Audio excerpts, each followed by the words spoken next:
Hello dear viewers, support me by subscribing to my channel and share my video if you like it, and also make sure you comment your thought. Now let's start the video. King's Landing, 2093. Yenna, traveling by ship was long and arduous and incredibly boring, even on this monstrosity that her nephews had somehow managed to have built. Kevin was absolutely delighted with both the design and how quickly they were now able to construct one of these large pinnacle ships, as he called them. The first one, the Lion's Roar, had taken almost a full year to build. Almost 2,000 men had labored over it, and that was without the countless number of craftsmen who made the rigging, sails, and other parts of the ship. This ship, the Lady Joanna, was built in a little less than 6 moons. Each time they'd built one, they'd refined the process and were now building numerous ships at the same time. The small folk in Lannisport had never had it so good, and Kevin was practically revered by them. She knew the cost was incredible, but in less than a year of working the Lion's Roar had almost paid for itself. The sheer amount of cargo it could carry, the speed at sea while it made journeys. Even in Bravos it was practically legendary already. Yenna loved walking the deck, the steadiness of it, surprising her every time. Not once, since they'd left Lannisport, had she felt the sickness of the sea, which she was most grateful for. "Auntie, look at the birdies," Joy said, running up from behind her. "They're pretty, aren't they, Joy?"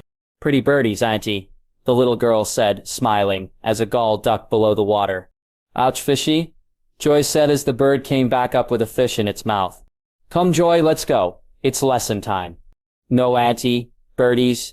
Joy crossed her arms and stamped her foot. Yenna couldn't help but laugh. She wasn't Jon. That wouldn't work on her. "Joy," she said, raising her voice. The little girl huffed and turned, and they headed back down to the large dining area. She'd commandeered for their lessons. She had only given them brief history lessons on King's Landing and the Red Keep itself, and had allowed Jon to fit in stories of knights, kings, and battles to keep her boys interested. Now, though, they were almost in sight of Blackwater Bay, so she knew she needed to begin telling the children how to behave. Loras and Jon would be no problem, and Joy would either be with Jon or Geryon most of the time. But Lancel was at times even too arrogant to be a Lannister, while her boys and Kevin's youngest had never been in the presence of the royal family. "Jon!" she heard Joy shout as she ran to jump into Jon's arms, the sight never failing to make her laugh. "Hello, Joy.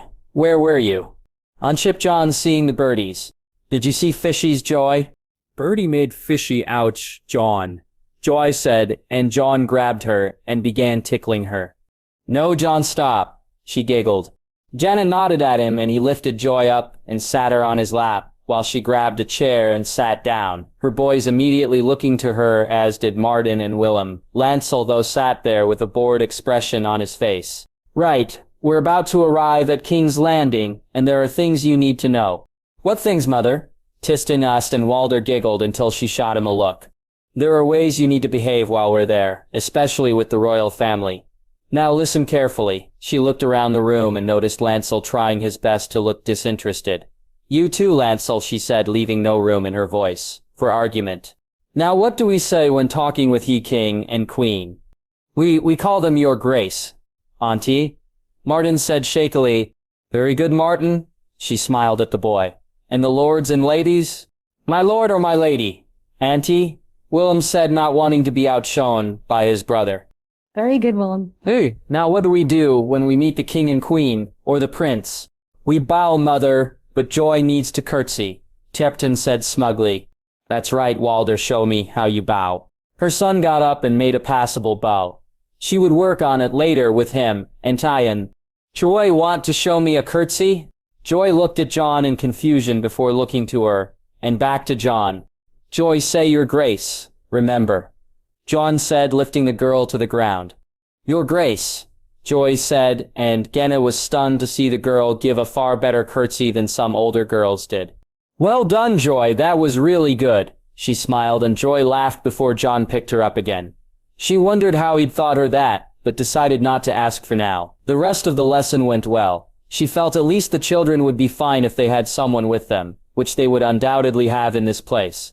Later that day, they had seen land and were moving in to dock. Yenna stood with the children, who were waving at those standing by the dockside. She was surprised to see Jon Arryn there, having not expected a welcome party. As the ship glided into its docking position, she reveled in the amazed looks, not just from the small folk, but from what was clearly sailors and captains of the other ships around them. The Lady Joanna easily dwarfed the largest ship on the docks, and she knew Garion and Kevin had laughed loudly when they easily overtook the Fury while sailing across the bay. She had looked down on a clearly agitated Stannis as they passed. No doubt his teeth would be ground just a little more today. It didn't take long for the ship to dock, and they made their way down to be greeted. "Lord Hay, welcome you to King's Landing." "I thank you, Lord Hand," Jaime said.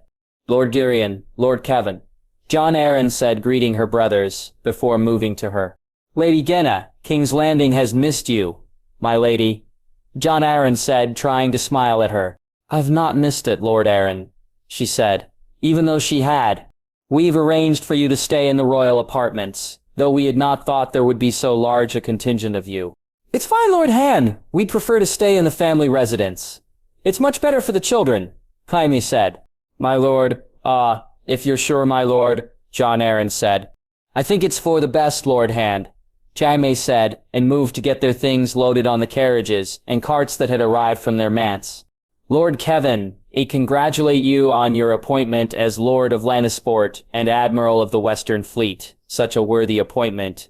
And with a ship like that, you must be proud, my lord," Jon Arryn said to her brother as he stared at the Lady Joanna.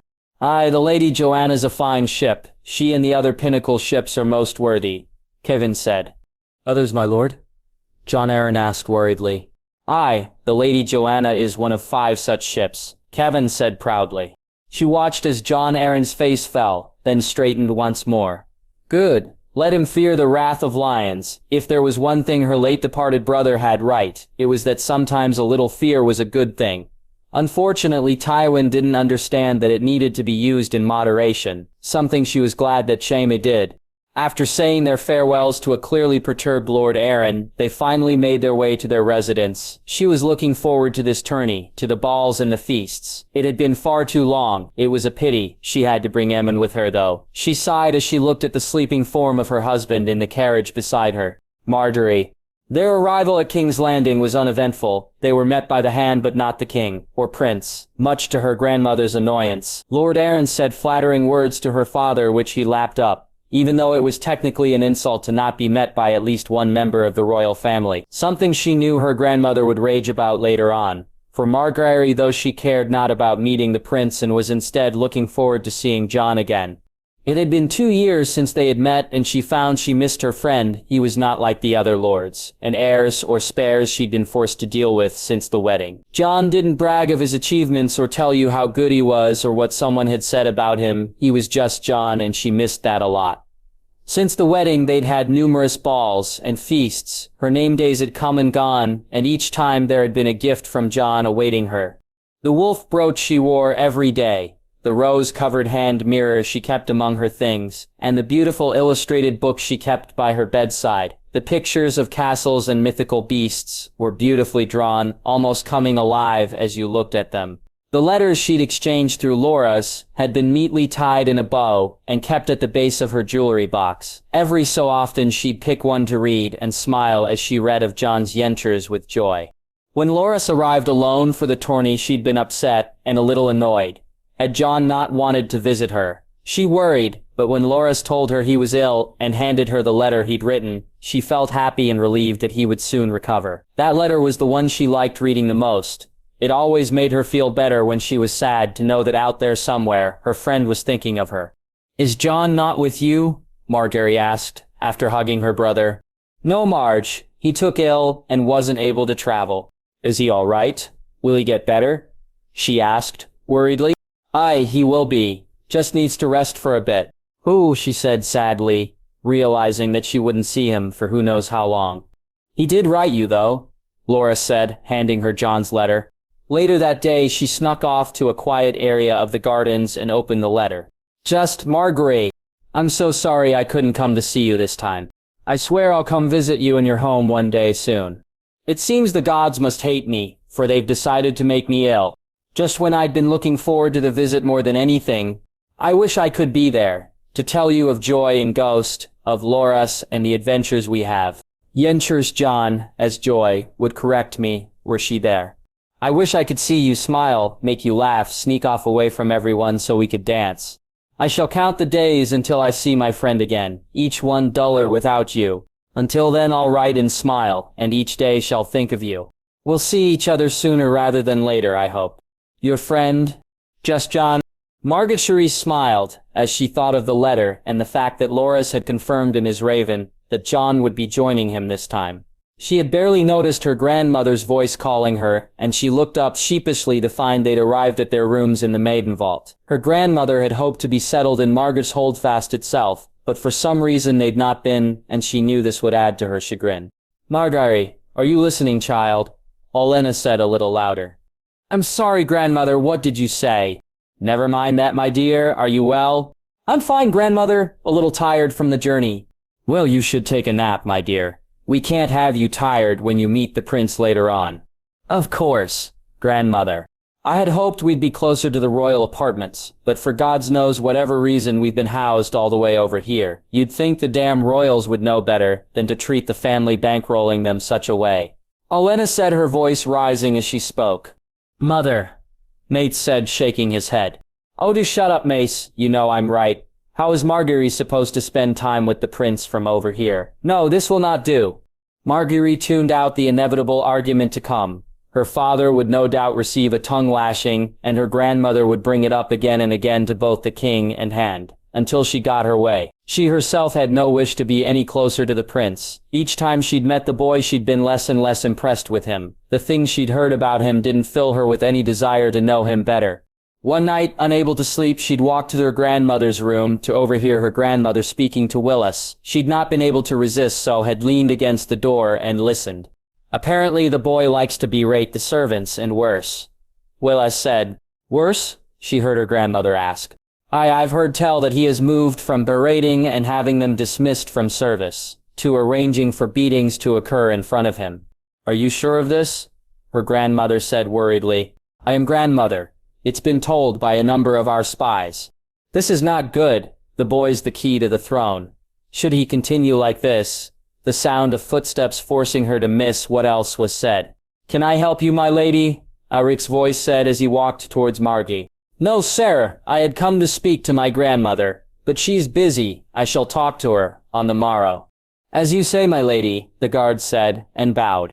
After that she had tried to find out more about the prince, when she'd brought it up with her grandmother, or brother, though they'd changed the subject quickly, increasing rather than alleviating her concerns. She walked into her room and immediately went to the small jewelry box, and took out the pile of letters. Picking one out, she began to read it, her eyes closing as she drifted off to sleep, the smile on her face unseen. Tyrion.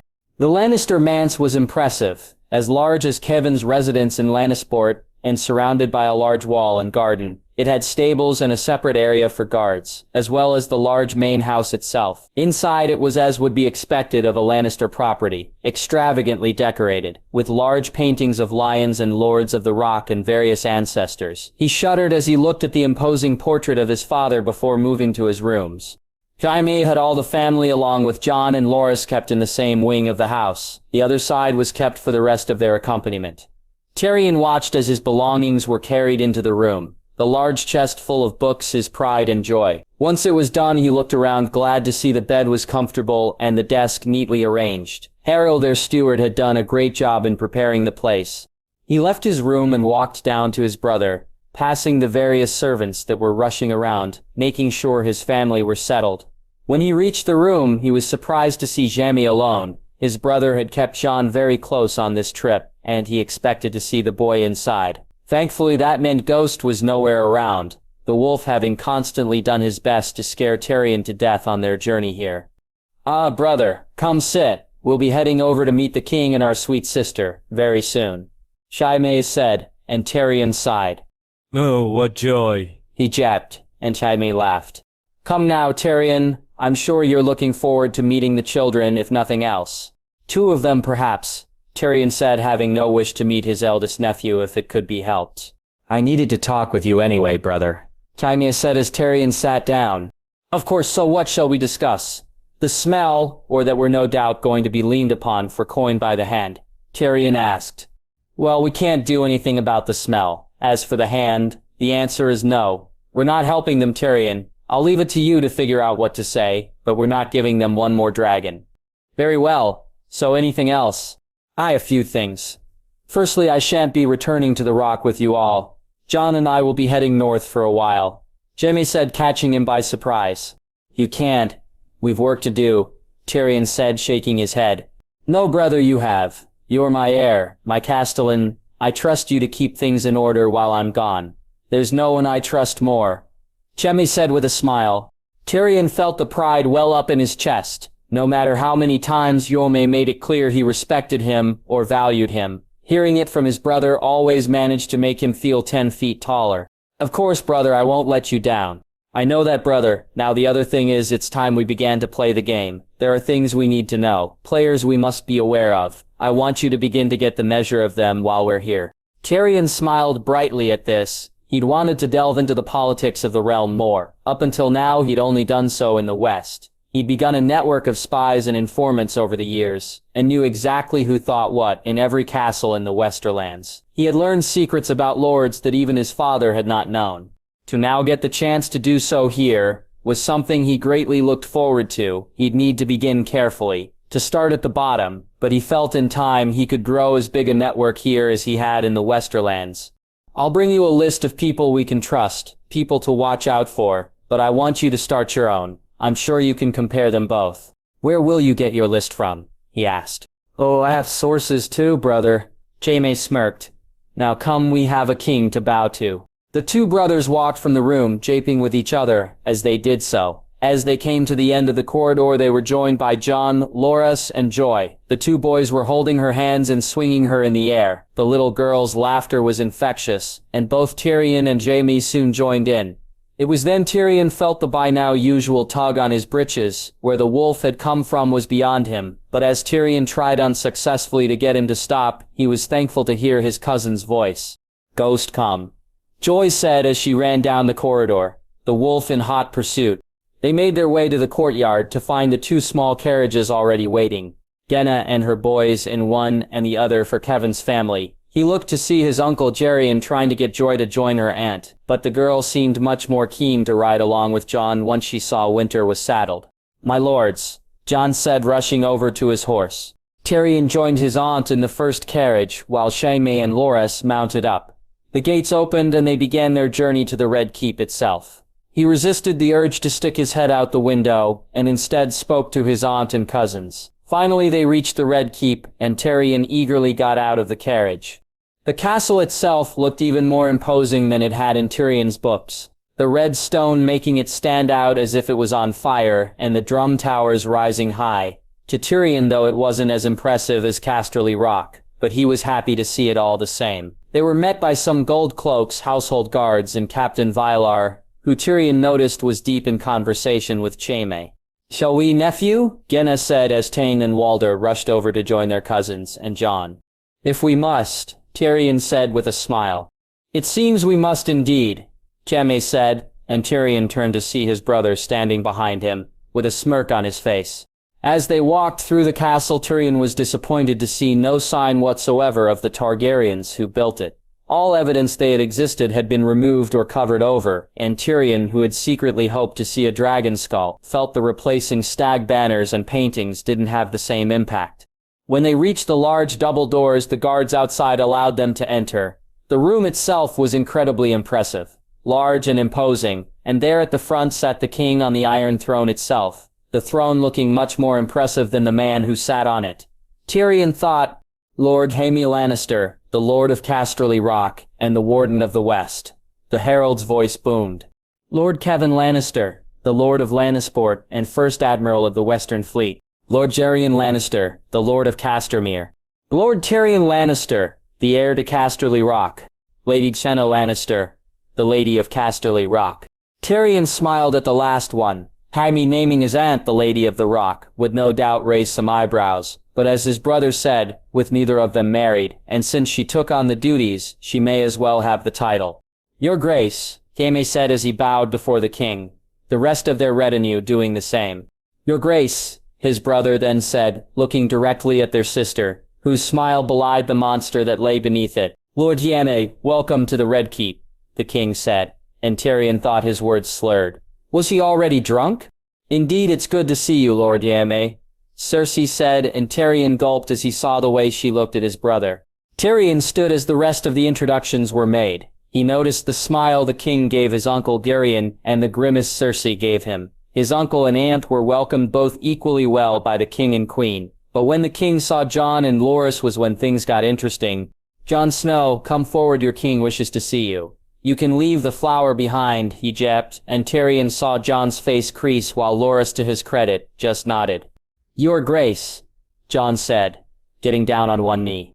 "Up, lad, let me look at you. You've grown, my boy. A fine lad you've grown into. Isn't that right, Jon?" "Aye, that he has, your Grace," Jon Arryn said while standing to the king's left.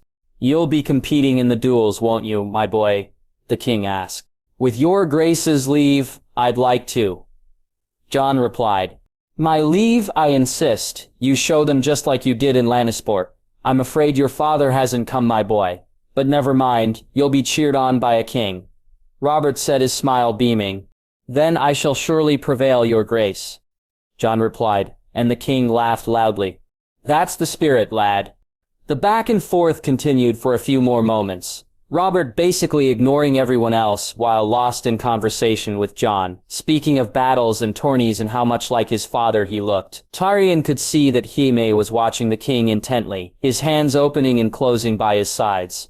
Eventually Jon Arryn coughed and the king realized just how long he'd been speaking to Jon Snow and how that may look, so he brought their conversation to an end. "You'll be coming to the feast, won't you, lad?" Robert asked. "I'd be honored, your Grace."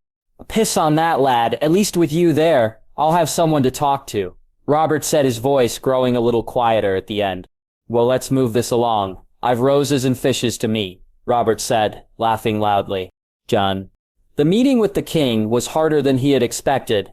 The king still seeing him as Ned Stark's son, and because of it singling him out, even insulting Loras to do so. He had spoken as well as he could, but was glad they'd left the throne room. Just standing there brought up feelings he wasn't ready to face just yet.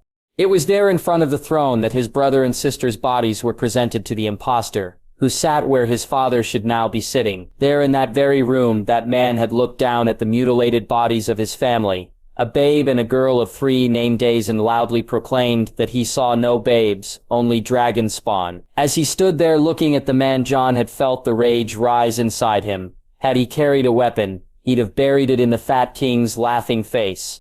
It was only the sight of Sarah Barristan which held his anger in check. All through the king's platitudes, the older knight had stared at him, offered him a reassuring smile, and Jon had managed to keep calm and bear through it all, far better than he would have had Barristan not been there. When they'd left the throne room, they made their way out of the castle, and there they'd split up. Jaime bringing Jon and Loras with them for a surprise, while the rest had made their way back to the manse, much to Joy's annoyance.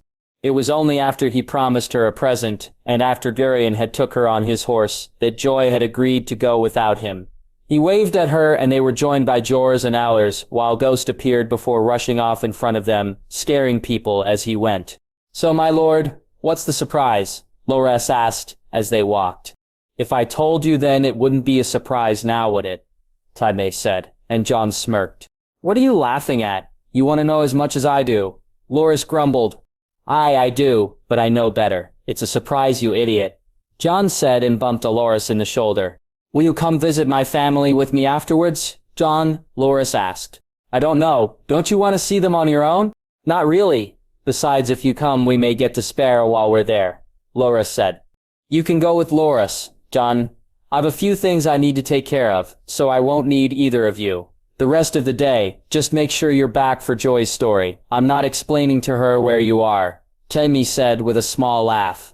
Walking through King's Landing, he couldn't help but see how badly designed the place was. Be it the smell, the closeness of the houses together, it seemed like the whole place had just went up with no thought whatsoever. When they came to a turning which led to a really rundown part of town, Jon shuddered to see the children begging in the street. He cursed himself for not bringing coin with him, and vowed to return at some point and make amends. They crossed a place Jaime named as Fishmonger Square, and continued on until finally entering the Street of Steel. Seeing where they were got, both boys excited.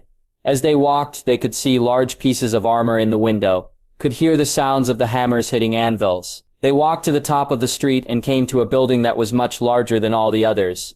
They entered and were immediately met by a young man who asked their business before rushing to the back. "My lord, a pleasure to have you visit my shop," a large bald man wearing an apron said as he walked into the room. "Tabo, I trust you've finished the items I've ordered." Jaime said, "Aye, of course, my lord. Some of my best work. Gendry, bring Lord Jaime's order out." Tobo shouted to the back. "I'll be needing some more armor, also.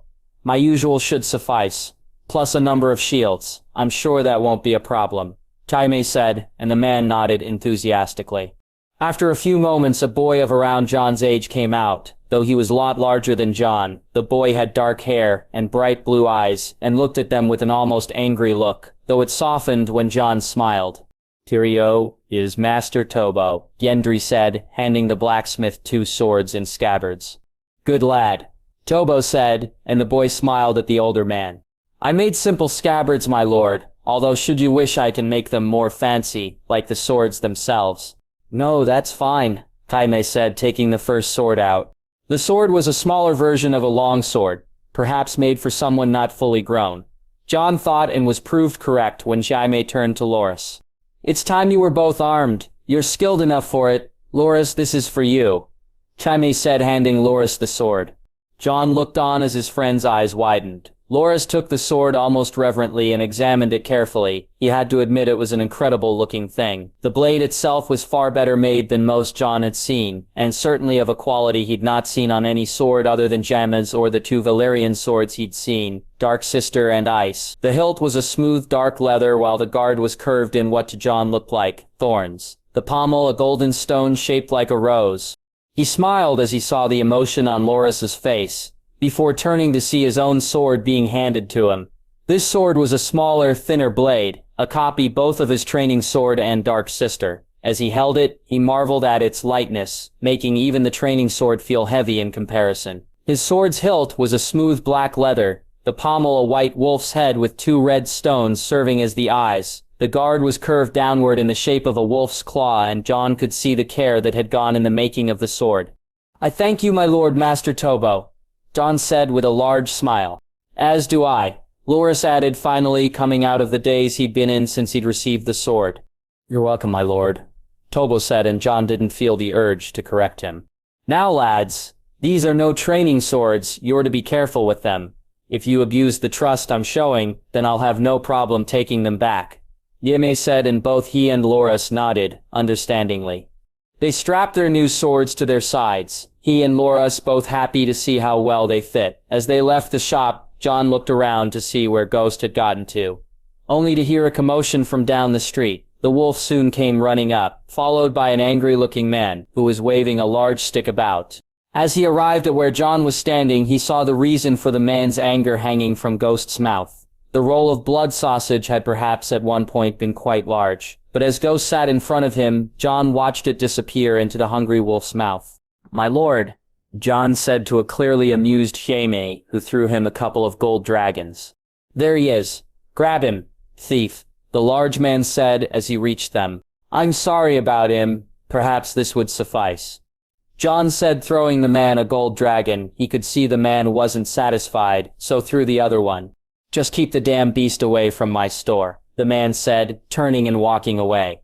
"Really?" Jon said, looking to the wolf, who was licking his lips, the blood sausage gone now. Ghost just cocked his head and looked him in the eye. Jon could swear the wolf was saying, "What's the problem? I caught it so I ate it, pesky 2-foots and their silly rules." He turned to see both Loras and his guards were laughing loudly. Jaime too was smiling, so he turned back to Ghost and smirked. "Come on, you big furball. How about a nice chicken?" Jon said, as the wolf jumped up and wagged his tail. They walked back through the streets, stopping off so Jon could buy Ghost the chicken he'd promised him, the wolf eagerly eating it down before running off to do God's knows what. After walking for what felt like an age, they arrived back at the castle, Ghost turning up just as they did. The guards weren't keen on letting them enter, but Jon was surprised to see Sarah Barristan walk over to them and speak on their behalf. "My thanks, Sarah," Jon said with a smile.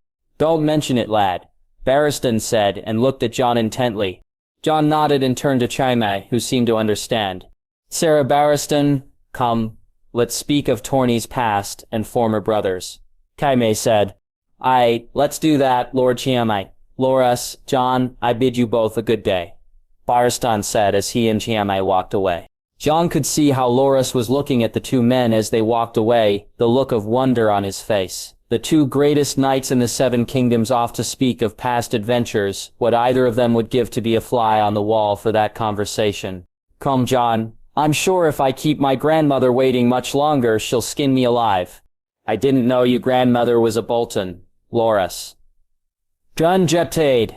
Oh, Jon, poor Jon, you have no idea. My grandmother makes the Boltons seem like mummers. Loras said, his smirk curling up, and Jon gulped. Come, ghost, you'll protect me, right? Jon said, and the wolf nodded. Sarah Barristan, standing in the throne room while Robert spoke to his king, had been torture. He could see the boy was holding something in.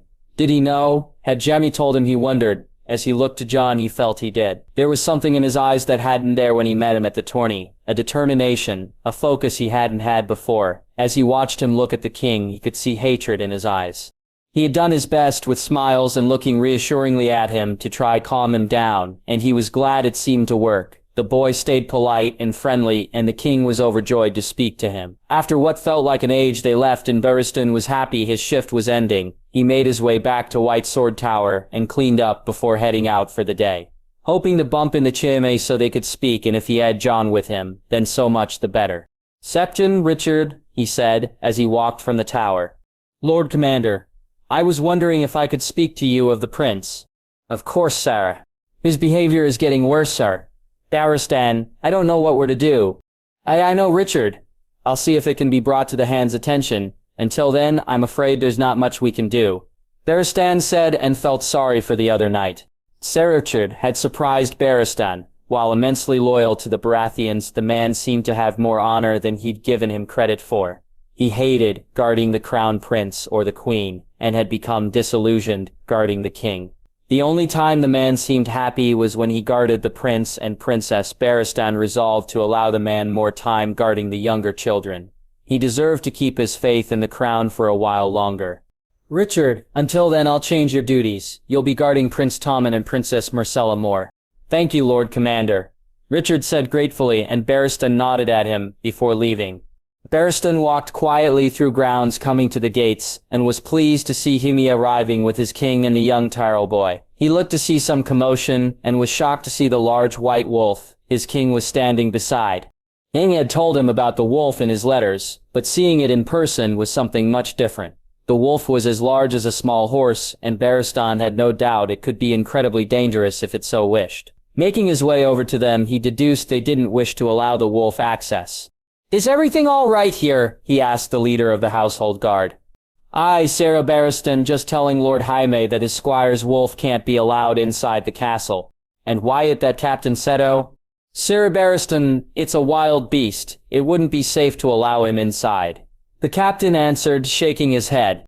Looks pretty tame to me, Lord Jaime. Is there any danger to be had from the wolf? Barristan asked, smirking at Jaime. No, sir. The wolf's only a danger to those who wish to harm it, or my squire, Jaime said, nodding to him. So there you have it, Captain. Let the wolf in. Should anything go wrong, I and Lord Jaime will take responsibility. If you're sure, sir, the captain said, allowing the wolf access.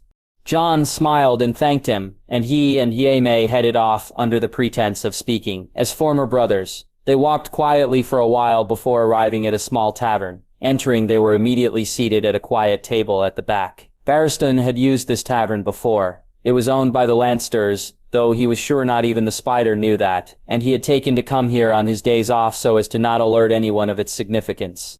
He knew that both the spider and the master of coin had spies everywhere, and had noticed a few of them try to follow, though when they entered here they'd never be allowed anywhere near him. The tavern keeper and serving girls, all knowing them far too well by now. After being brought some wine and a plate of bread and cheese, he and Jaime began to speak.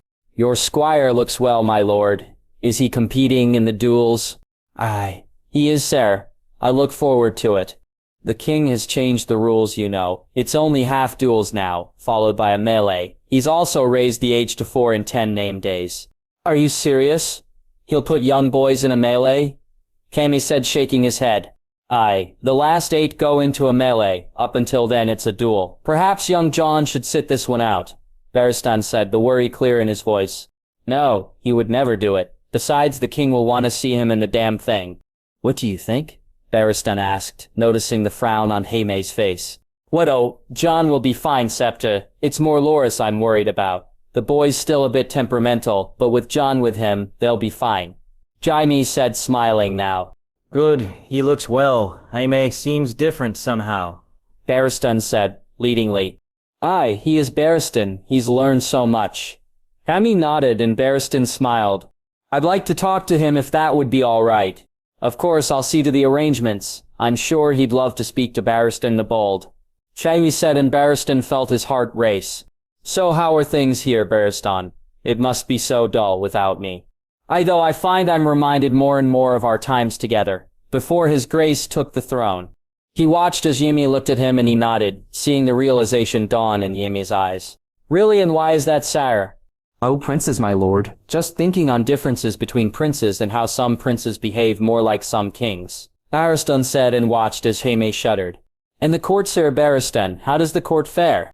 You know the court, Jaime, the more it changes, the more it stays the same. Barristan said and tapped Jaime's knee under the table. Feeling the man's hand reach out, he handed him the folded piece of paper. Indeed, Sarah, I do not miss it, though I would hope that would change in time.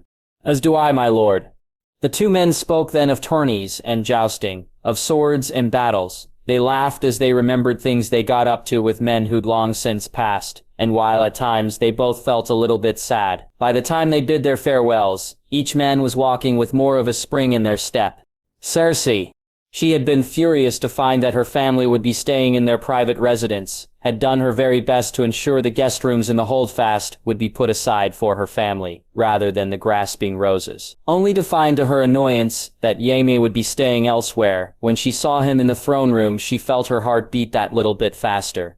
When he looked at her, she had felt the heat pool between her thighs and had needed to squeeze them together, just to get some relief. He looked even more handsome than he had the last time she saw him. His hair having grown longer and worn loose, his chiseled body coiled beneath clothes she wished to rip from him in front of everyone. When the introductions had been finished, she had hoped he would stay around and she would get her chance to speak to him, to tell him how much she had missed him, how much she needed him. But after the fat oaf had his little love-in with Ned Stark's by blow, Jaime and the rest had quickly departed, and Cersei was left to sit and fume, while the rest of these inconsequential fools came and presented themselves to their betters, none of them showing the right amount of deference to her or her son, and instead fawning over the oath as if he actually mattered. Lord Edmure Tully, heir to Riverrun, and representing the Lord Paramount of the Riverlands. She heard the herald say, and she watched on in boredom. Lord Jason Mallister, Lord of Seaguard, Lord Tydos Blackwood, Lord Janos Bracken. On and on it went, and she began to worry that the foolish fish had brought the entirety of the Riverlands with him. Lord Reimagined Derry. She heard the snort from her husband beside her, and decided to have some fun. Lord Derry, it's good to see such a noble and loyal lord. Cersei said, stunning the man. Loyal, only because the damned dragons were beaten. Robert said loudly beside her. Your grace, your grace. Reimagined said uncomfortably. You can go, my lord, Cersei said with a smirk. By your leave, your grace, Redmond said, and quickly turned to leave. Aye, turn tail, it's what you're good at, Robert drunkenly said while the room quietened. Robert, Jon Arryn said, reproaching the king, who was not best pleased. No, Jon, enough. I'll not have dragon sympathizers in my presence, not on this day, Robert said loudly yet again. Then perhaps we should put off meeting with the Tyrells until tomorrow. My love, Cersei said sweetly. Aye, we shall. Enough. That's it for the day, Robert said as he staggered from his chair. Robert, you can't, Jon Arryn said, rushing after him. Cersei got up from the throne and walked to her quarters, not even waiting for the lords and ladies to be dismissed. She smiled as she did so. Watching Arryn toddle after the fat oaf pleased her greatly. When she reached her rooms, she immediately motioned for wine to be brought and sat down. When the servant brought the wine, she dismissed her, wanting to enjoy her wine in peace. She poured the wine into her glass and walked to the window. Looking out, she could almost see the Lannister manse in the distance, or at least imagined she could. She wondered what Jaime was doing right now. She drained the glass and sighed. It would be hours until the welcoming feast. Until she saw him again, she needed to speak with him, to arrange a meeting. But how? She smiled and turned, calling her servant back in. Bernadette, make sure Marcella and Tommen are unable to attend the feast tonight, she said as the girl rushed to do her bidding. Olenna was furious, more angry than she'd ever been. Even her granddaughter had been unusually quiet, having felt her wrathful tongue when she had tried to cheer her up. How dare they? Who did they think they were, treating them this way, after everything they'd done for the crown? To be humiliated, such was something she would not accept. It was bad enough that they were not met by the royal family when they arrived, or that they were placed here rather than the royal wing where they belonged, but this was the final straw. To have been told while waiting for their presentation that they would not be getting one was something she would not tolerate. Luckily for him, Jon Arryn had sent Baelish to make his apologies. Had he came himself, then he would have felt the full brunt of Olenna's anger. Instead, she found much to her consternation that Baelish was a different sort. The smugness of the man while she had berated him had almost forced her to lose her composure more than she already had. But instead she reined in her worst impulses and was content to see the man a withering look and forced him from her sight. Something she was incredibly happy to see left and right accomplish, and finally getting under the man's skin. "Mother, what are we to do?" Mace asked, his face as flushed as she felt. "Nothing yet. But this will not stand. I promise you that." The rest of the day passed much as the morning had. Around her, people tried their best to stay out of her way, some succeeding more than others. Finally, after lunch, she felt her mood improve. She turned to speak to her granddaughter, only to be interrupted by one of the servants. "My lady, your grandson and his friend have come to visit," the girl said, her voice quiet and timid. "Very well, send them in," Olenna said, looking to the door. What she saw forced her to jump back in her seat and sent her guards reaching for their swords. The animal was huge, as large as a small horse, its fur whiter than snow. She almost screamed as it moved to her granddaughter, was just about to order her guards to cut it down, when Loras and Jon Snow walked into the room. "Ghost to me," Jon Snow said, and the animal looked from him to Margaery. "He's fine, just Jon, aren't you, Ghost?" Margaery said as the animal laid its head in her lap, allowing her to rub its head and scratch behind its ears. "Margaery, what is that thing?" she shouted, finally able to speak. "Oh, this is Jon's dire wolf Ghost, grandmother," her granddaughter said, and the wolf turned and looked at her directly in the eyes, its piercing red eyes almost searching for something, before they turned back to her granddaughter. "Ghost is no danger, grandmother. Isn't that right, Jon?" Loras said to the dark-haired boy. "Aye, my lady, you have nothing to fear from him, but if it would put your worries at rest, I'll remove him for you." Olenna looked at the boy and then her grandson. Both seemed completely relaxed. She looked to the wolf, who was behaving like a giant puppy under her granddaughter's hands. A part of her almost demanded it be removed, but she decided to leave it be for now. Perhaps making friends with a dire wolf would be a good thing, she thought. "No, it's fine. Although perhaps some warning in future, young Snow," Olenna said pointedly. "Of course, my lady. I apologize," the boy said with a bow. "Very well. Take a seat, the both of you. I won't have you standing around looking down on me. There's been far too much of that for one day." She watched as the boys sat down. She was glad to see her grandson again, and was intrigued that he'd brought Jon Snow with him. His letters back to her since he'd moved to Casterly Rock hadn't been the treasure trove of information she'd hoped. It was clear that Loras and Jon had become friendly, and the ties they had between them had been strengthened.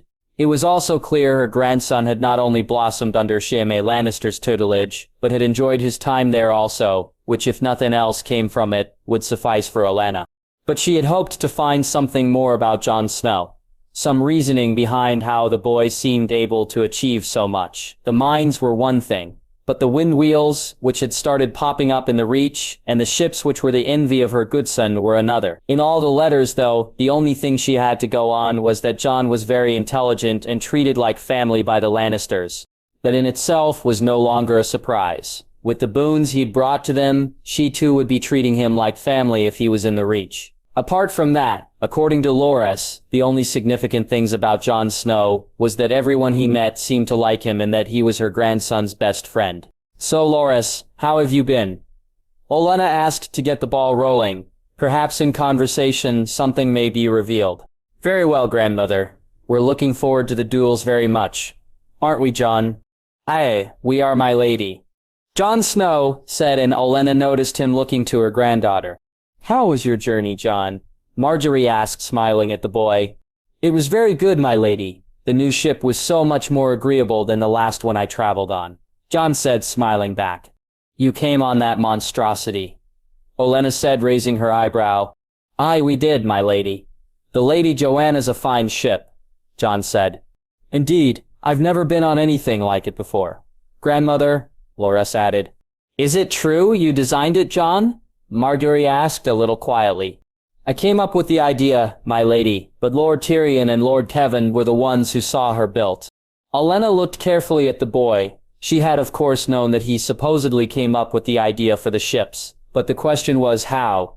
How does a boy of 10 named days keep coming up with ideas that make the Lannisters more and more powerful? She wished so much for once to just be blunt, to just come right out and ask the boy just how he had managed such a thing, but in the Game of Thrones bluntness was not something that helped. So instead she'd bide her time, allow Jon Snow to come visit her precious Rose. No doubt he and Loras would be happy with that. She'd watch, and she'd learn, and if she had any say on it, then by the end of this tourney, she'd know everything there was to know about Jon Snow. Jon. Jon could feel its presence, always there at the back of his mind. It called to him without using words, guided him in actions he wasn't completely aware he was taking. From the moment he'd touched the egg, it had become a part of him. As he sat there watching it in the fire, he could barely remember how he felt before Jaime gave it to him. It was just like Ghost in a lot of ways, and Winter to a lesser extent. He was linked, connected somehow to these lives, and while it scared him, it strengthened him also. Leaving the egg at the rock had never been an option, while the voices were no longer as clear and he hadn't given it blood since those first few days. It still needed him, needed to be kept warm, needed to feel the fire, so he had kept the fire hot, kept it well stoked, and allowed it to burn constantly. The egg welcomed it. He knew that, though how he knew he couldn't explain. When the thoughts came to leave it behind, he felt it deep in his core that this was wrong. He could almost hear the words in his head. Wrong, wrong, wrong, he thought they said, so he wrapped it up and brought it with him. The journey by ship had seen a change yet again. The fires no longer needed to be kept fully ablaze, the egg content to rest among the embers, so he lit the fire in the morning, and he'd go back to it, relight it when he felt it was right. When he slept at night, though he kept the egg close, he curled his body around it, and found he slept more soundly than he had without it. He would wake the next morning, place the egg back among the embers, and once again light the fire to keep it warm. When he had spoken with Jaime about it, they had agreed that no one could know just yet, that they would take steps to ensure no one found out until they were ready. The first of these had been the easiest. Jon would clean his own room, grab his own bedclothes, and the servants would be told to leave him be. For Jon this wasn't much of a problem. He already did most of that anyway, much to the servants' amusement. Are you sure about this, Jon? Alice asked. Aye, Alice. Will you let the others know? It's most strange, but I'll do so. Lord Jaime wants me to be prepared for when there are no servants. Alice to be able to do things myself. Which you mostly do anyway. Alice said, a note of annoyance in her voice. Aye, I know, I'm still not used to be waited on. Alice, besides, I'm sure they won't complain about having to look after another pampered lordling. You're far from that, Alice giggled. While keeping servants from his room was easy, it was impossible to keep others from it. Jaime had given him one of the only keys, though, so when he was out that wasn't a problem. However, when he was in the room, even locking it didn't keep people from it. Removing a section from the fire grate did allow them to place the egg in such a position that with the fire over it, no one would see. Something Jaime had ensured was done in his room, here in the manse, so when he woke that morning, he began the same procedure over again. Placing the egg in the hollow, he lit the fire before getting dressed. Today would be a busy day. He had told Joy he'd take her to buy her a present, having forgotten to bring her the one he'd promised yesterday. The little girl had been devastated by it, not at the absence of a present, but at the fact he'd forgotten to bring her one. Drawn present, Joy said, giggling when he entered the hall. Joy, give him time to sit first. Garion said, smirking. No, Papa. Present then sit, she said, looking to Jon, expectantly. He didn't know what to do. He'd completely forgotten. He promised her a present. Since meeting with Margaery and her grandmother, he'd been walking around in a bit of a daze. Even Loras ribbed him over it during their spar, which Jon lost badly. "I'm sorry, princess. I forgot," Jon said softly. Truth being his best option, he thought. The look on the girl's face was something he hated. She went from confused to sad so quickly that Jon didn't even have time to make an excuse. He moved as fast as he could and knelt down beside her, trying anything to remove that look from her. "But I'll make it up to you, princess. How about tomorrow we go for a ride?" "No, Jon, no apples, no ride," the girl sadly said. "We can go on Winter, Joy, then we can go get your present." The little girl just looked at him. "We can go see Margaery too. You'd like that, wouldn't you, Joy?" Jon asked hopefully. "Margie not here, Jon," Joy said, shaking her head. "Not now, but we can see her tomorrow. All right, princess?" "Morrow?" Joy said. "Promise?" She looked at him questioningly. "Aye, princess, I promise," Jon said, and was so delighted by the little girl's smile. He grabbed her up and started swinging her round, not caring that Gurion sat smiling while shaking his head at him. So what if he was a pushover when it came to Joy? It was more than worth it to make the little girl happy. He locked the room after leaving, Ghost walking beside him. The wolf had scratched at the door earlier that morn to be let out for some reason, and Jon was happy he'd come back. Despite his tendency to cause trouble in the city, it would be far safer to have him with them when they met up with Margaery. Tyrion. Tyrion looked over the list Jaime had given him. Some of the names surprised him, others not so much, but those that couldn't be trusted far outweighed those who could. He had been surprised to find out his brother had bought a tavern, and just like he had in Lansport, had filled it with people they could trust. Even though imitation was the sincerest form of flattery, the fact his brother had taken one of his ideas and used it reinforced his own opinion on its merit. As he entered the tavern, he could see that 2 of the men who sat in the back were Lannister guards. They and 2 others rotated here, allowed to eat and drink, but never get drunk on duty. They were there should the need arise to both protect the tavern and to ensure that spies quickly got the message they were not welcome here. The tavern keeper and the serving girls had an even more important job. They allowed Jaime's people to come and meet and ensured no one bothered them. Tyrion and his guards were immediately brought to a table at the back. As he sat down, he noticed the design of the table was unique. It allowed no one to see underneath. He smiled. A message drop. The table had the best view of the tavern itself, wasn't overlooked, and should anyone approach, they'd be easily dissuaded. "How may we help you, milord?" a large, buxom, dark-haired girl asked. "Some wine and whatever your best luncheon fare is." Tyrion smiled as he ordered. It didn't take long before the wine arrived, and Tyrion was happy at the quality. Perhaps something kept aside for the owners, he pondered. Before the meal arrived, Tyrion and his 2 guards ate their fill of a rather delicious meat pie with roasted potatoes, all served with an onion gravy. He drank his wine slowly as he waited for the man to arrive. When he saw him, he thought nothing of him. The large man was nondescript and looked like any other commoner. But even though his clothes were shabby, there was something odd about how he walked. Something which said this was nothing more than a disguise, a front. He smirked as the buxom serving girl went to maneuver the man to another seat. He nodded slightly at her, and watched as she casually allowed the man to move to his table. "Please, my friend, take a seat," Tyrion said. "Thank you, my lord," the man said, sitting. "Some wine?" Tyrion asked as he stared at the man. The man was clearly Westerosi, though Tyrion could tell he was trying to appear Essosi. He was tanned and had spent time in the sun, but while it may fool someone at first glance, or even for a while, Tyrion was certain it was a mummery. "A decent vintage, my lord," the man said and savored the wine. "Indeed, it is my friend. You can call me Alan, my lord." "Is that your name?" "It is for today," Alain said, and Tyrion couldn't help but laugh. "Then you can call me Tyrion," he said, as Alain nodded. "A friend told me that you're the best man to help in an endeavor I'm undertaking." "Really? A friend of yours or a friend of mine? You'll find, my lord, that you will surely outdo me in the number of men you call friends." "I think you'd be surprised, Alan." Tyrion japed and was glad to see the man smile. "So this endeavor, my lord?" "Ah, yes, my family and I are, how shall I put this delicately? Well, we're rich." "Really, my lord, I'd have never guessed." Alan laughed. "The thing with being rich, Alan, is people often wish to take advantage of you, often plot against you, or try to use you in their own plots." Tyrion refilled Alan's glass. This is known to me, my lord, Aline said, bidding Tyrion to continue.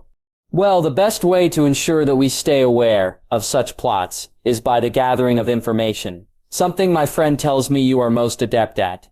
I have some experience in this, to be sure, my lord, but information gathering can be expensive. Aline said slowly, sipping the wine. Indeed, Aline, we can handle the expense, but we would require an extensive service from a number of sources. Is that something you can manage? Alan looked carefully at the Tyrion before he nodded.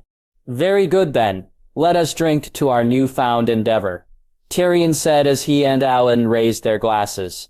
Tyrion was happy. The first name on the list had proven to be much more competent than he dared hope for. The line beside the man's name had been simple, 3 little words that Tyrion had memorized and kept in his head before meeting the man. Alan, Master of Whispers. Margaery.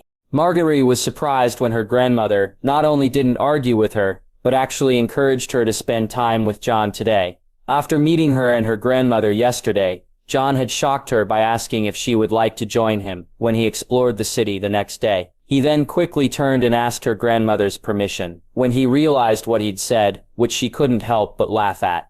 When her grandmother had said yes, both she and Jon were stunned, but she quickly put it to one side and in her head already began to look forward to the next day. When Jon left, she expected some sort of lecture and was prepared to defend him if need be. Instead, her grandmother said it would be good for her to visit the city, and as long as she was guarded and chaperoned, she could do so with Jon. She had forgone the litter that was prepared, wanting to walk the city instead, much to her septa and her cousin's annoyance. Now as she sat in the little garden with her mother and grandmother, she waited for Jon to arrive. It didn't take long as she saw the white wolf before either her grandmother or mother did. "Hello, Ghost," she said happily as the wolf moved to her to be patted. "What in the 7 is that?" she heard her mother shriek. "Sorry, my lady, he has a habit of running off," Jon said as he looked to the wolf and failing while trying to look annoyed at him.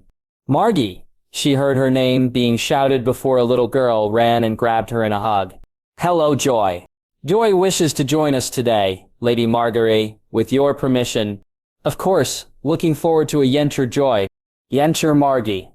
The little girl's smile beamed back at her. "Jon, may I present my mother, Lady Allery. My grandmother, you already know." "Of course, Lady Olenna, a pleasure, Lady Allery. I'm honored to meet you," Jon said and kissed her mother's offered hand, much to her delight. Yes. Now who is this young lady?" her grandmother said, looking at Joy. "Lady Olenna, Lady Allery, allow me to present Lady Joy Hill, the heir to Castamere. Say hello to the ladies, Joy." "My ladies," Joy said, and Margaery couldn't help but grin at the perfect little curtsy she gave them both. "A pleasure to meet you too, Lady Joy," her mother said, clearly enamored with the little girl. She looked to her grandmother, who had a curious little smile on her face, and would have wondered what that was about, but her mother's voice caught her attention. "Is Loras not with you, Jon?" Allery said, looking around for her son. "I'm sorry, my lady. He's with Lord Jaime today. I believe they're meeting with the Hand." "Are they indeed? Well, at least one of my family can get a meeting with the damn man," her grandmother said pointedly. "What this I hear about the king disrespecting my grandson, young Snow?" She quickly added, "My lady." Jon looked at her grandmother confusedly. "In the throne room when you arrived, the king dismissed my grandson to speak to you. Am I correct?" "You are, my lady, although, to be honest, the king was quite drunk." Jon set a small smile on his face, which she noticed. "That's no excuse," her grandmother said, her voice growing louder. "Indeed it is not, my lady, no excuse at all." Jon nodded to her grandmother, and Margaery smirked to see her eyebrow rise. "Well, we should be off, grandmother," Margaery said, walking over to kiss each of them on the cheek. "My ladies," Jon said with a bow. "Ladies," Joy mimicked him before curtsying again. She laughed as Jon quickly moved his head to the right, and Ghost immediately jumped up from where he'd been sitting, and ran to the door. Her mother jumped in surprise, having quickly forgotten about the quiet wolf. "I'm sorry about bringing Joy with me, Margaery. I messed up and forgot her present yesterday." "That's quite all right, just Jon. Having Joy with us will be fun," she said before her smile turned lopsided. "Although whatever could have been on your mind to forget her present?" She laughed at the blush that appeared on Jon's face, even though her heart raced at the idea that he was thinking of her. "No go slowsy," Joy shouted as the wolf began to race off. Yes, go slowly, Marguerite said, giggling, and Joy nodded her head before looking to Jon. Ghost, he said, raising his voice, and the wolf slowed before tottering back to them. Good boy, Ghost. Joy patted his head. Yes, today would be a fun day, Marguerite thought as they left the keep. Chersavus.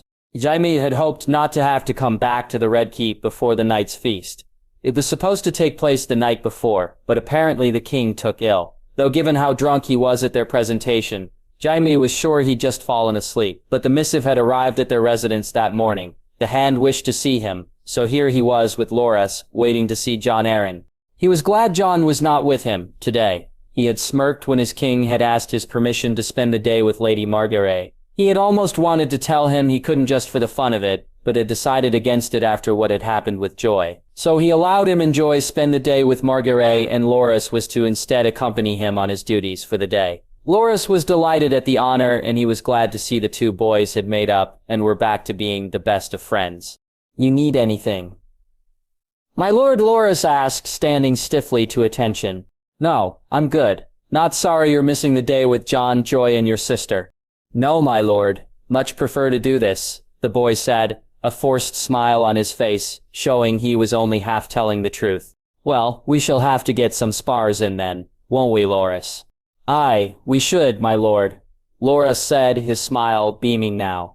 They waited for a few more moments, the time seeming to move more quickly than he'd thought it would. He looked around the Hand's outer office. 20 years his father had spent here, give or take, and yet Jaime had visited it rarely. It had been a much larger, more imposing place to the young Jaime, where now it was simply a room. Nothing special, nothing noteworthy, even the falcon sigil seemed dull to him. My lord, Lord Arryn will see you now. Very well. The steward led him into the room, and Jaime was surprised to see a man sitting with Lord Arryn. The man was wearing a black silken doublet, interwoven with gold threads, a silver mockingbird pin on his lapel. So Jon Arryn had brought the Master of Coin to this meeting. What could it possibly be about, he wondered laughingly. Lord Jaime, may I present Lord Baelish, the Master of Coin. Lord Hand, Lord Baelish, Jaime said, and took his seat. Loras moving to stand at his right shoulder. Jon Snow, not with you, my lord. I had so wished to meet the bastard of Winterfell. Baelish set a smirk on his face. Jon has duties elsewhere today, Jaime said, noticing Loras's stance stiffened beside him. My lord, I know you must wonder why I asked to see you. Jon Arryn said quickly, shutting down any further discussion on Jon. No, my lord. I know exactly why you've asked to see me, although it really should be my brother you speak to on such matters. But best not dwell on the proprieties, my lord. My answer remains the same. Jaime said, My lord, surely you can see the benefit in helping the crown out. Why, even for a family as rich as yours, there is much we can do to help. Baelish said, and Jaime was really starting to dislike the way the man's witty voice sounded. Indeed there are, my lord, but as I told Lord Arryn, not more than 2 years ago, I needs must see to my lands before I moved resources to anywhere else. But surely, my lord, given your newfound good fortune, you can be prevailed upon to change your mind, Lord Arryn asked.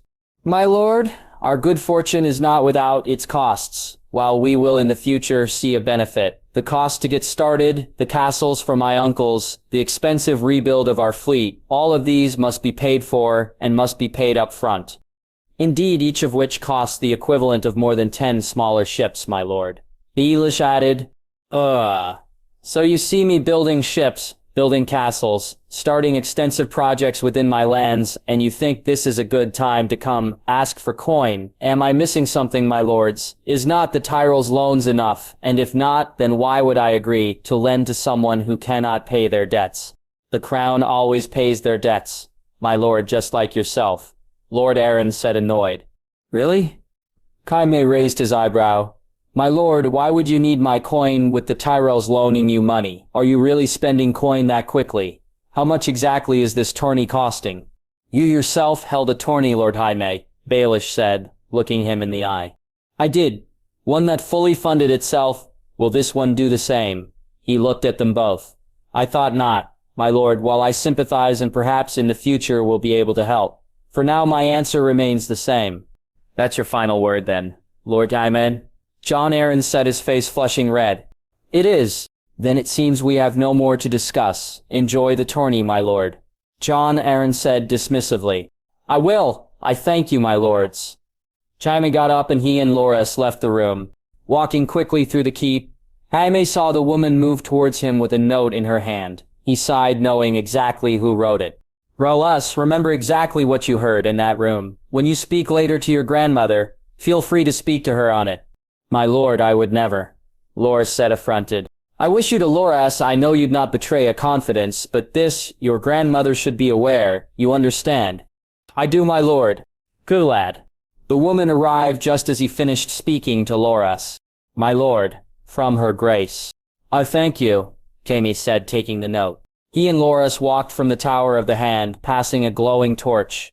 Jaime held the note to it and watched it burn, Loras looking at him in confusion. Sisters Loras can sometimes be most annoying, he said, and both he and Loras laughed. Barristan. But Ariston waited until he saw the imp and his entourage leave. He then entered the tavern and went to sit with Elendil. The serving girl brought him a mug of warm milk, his usual tipple when he was about to go on duty. When she sat it down, he looked to his friend. How did it go? He asked. Interesting, though. Why they wish to play this game, I know not. They have reasons. When I can, I'll share them with you. Elaine. Well, the imp's clever ill give you that. Thought he recognized me for a bit there. Aye. Knows what he's doing, putting him in charge. Are you sure about Jaime? I mean, we know what he did. He had his reasons. Elaine, trust me on this. Of course, Barristan, I'm with you. You sure it's safe to talk about them here? They do own the place. It's fine. We're in this together, Elaine.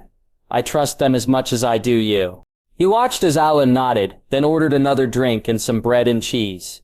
He wasn't really hungry, but he liked to spend time with his old friend, and he looked forward to being able to spend more time with him properly, without the secrets and lies. You competing in the joust, Barristan? I bet you wish you could. I could be a mystery knight, you know. Orlane laughed. You don't have the build for it. The knight was much smaller than you. Barristan said, and both men nodded sadly. A far better rider too. Indeed, Aline, this thing, it needs to be done right. A full service, you understand. It won't end here. It'll be expanding in time. Be careful, my friend. Watch out for spiders and webs. Oh, I know all about those little creepy crawling things. Barristan, have no fear. But you really think this will be more than King's Landing? Aye, it will. Trust me, Alan. When I can tell you more, I will. I'll do my best to make it sooner rather than later. Barristan stood up and called the serving girl Darla over. He handed her a number of coins, including a few silver stags for herself. I shall see you later. Barristan, good luck in the joust. I'll need it. Jaime Lannister's competing in this one, Barristan said with a laugh. He nodded to his friend and made his way outside, noticing immediately the small child that was looking directly at him. Scurry off, little bird, the spider's not welcome here, he thought to himself as he walked back to the castle to take up his duties. Jaime had promised him he'd speak to the king and arrange a meeting, and Barristan had hoped it would be soon. He was most eager to talk to him properly. Jaime, taking his idea for Master of Whispers, had given him an added sense of purpose. To actually be actively involved was something he was extremely happy about. When he'd been asked by Jaime to keep an eye on things in King's Landing, he knew he was out of his depth. Spying, sending messages was not his forte. Meeting his old friend had been incredibly fortunate. He was always more inclined to such, so within a moon a network had been set up. How big it was now, he did not know.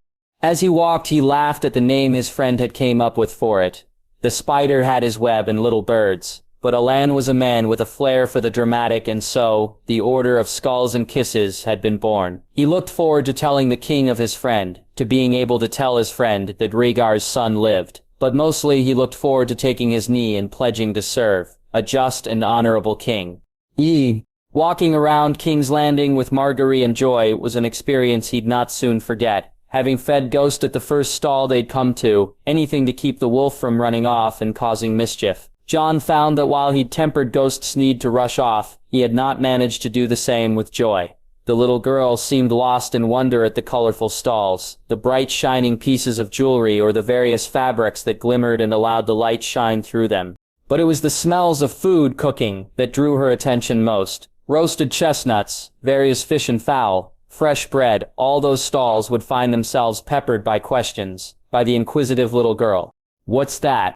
Can I have some? Please, Jon. Each time he said no to her, she'd stomp her little foot and cross her hands, and beside him Margaery would giggle, making it worse. He found, though, that he was unable to resist either of the girls, and when they made it to the stall selling sweets, he was lost. Jon, please, Joy said, looking at the candied apple. Yes, Jon, please, Margaery said, and he swore she was doing her best to widen her eyes just like Joy did. How much?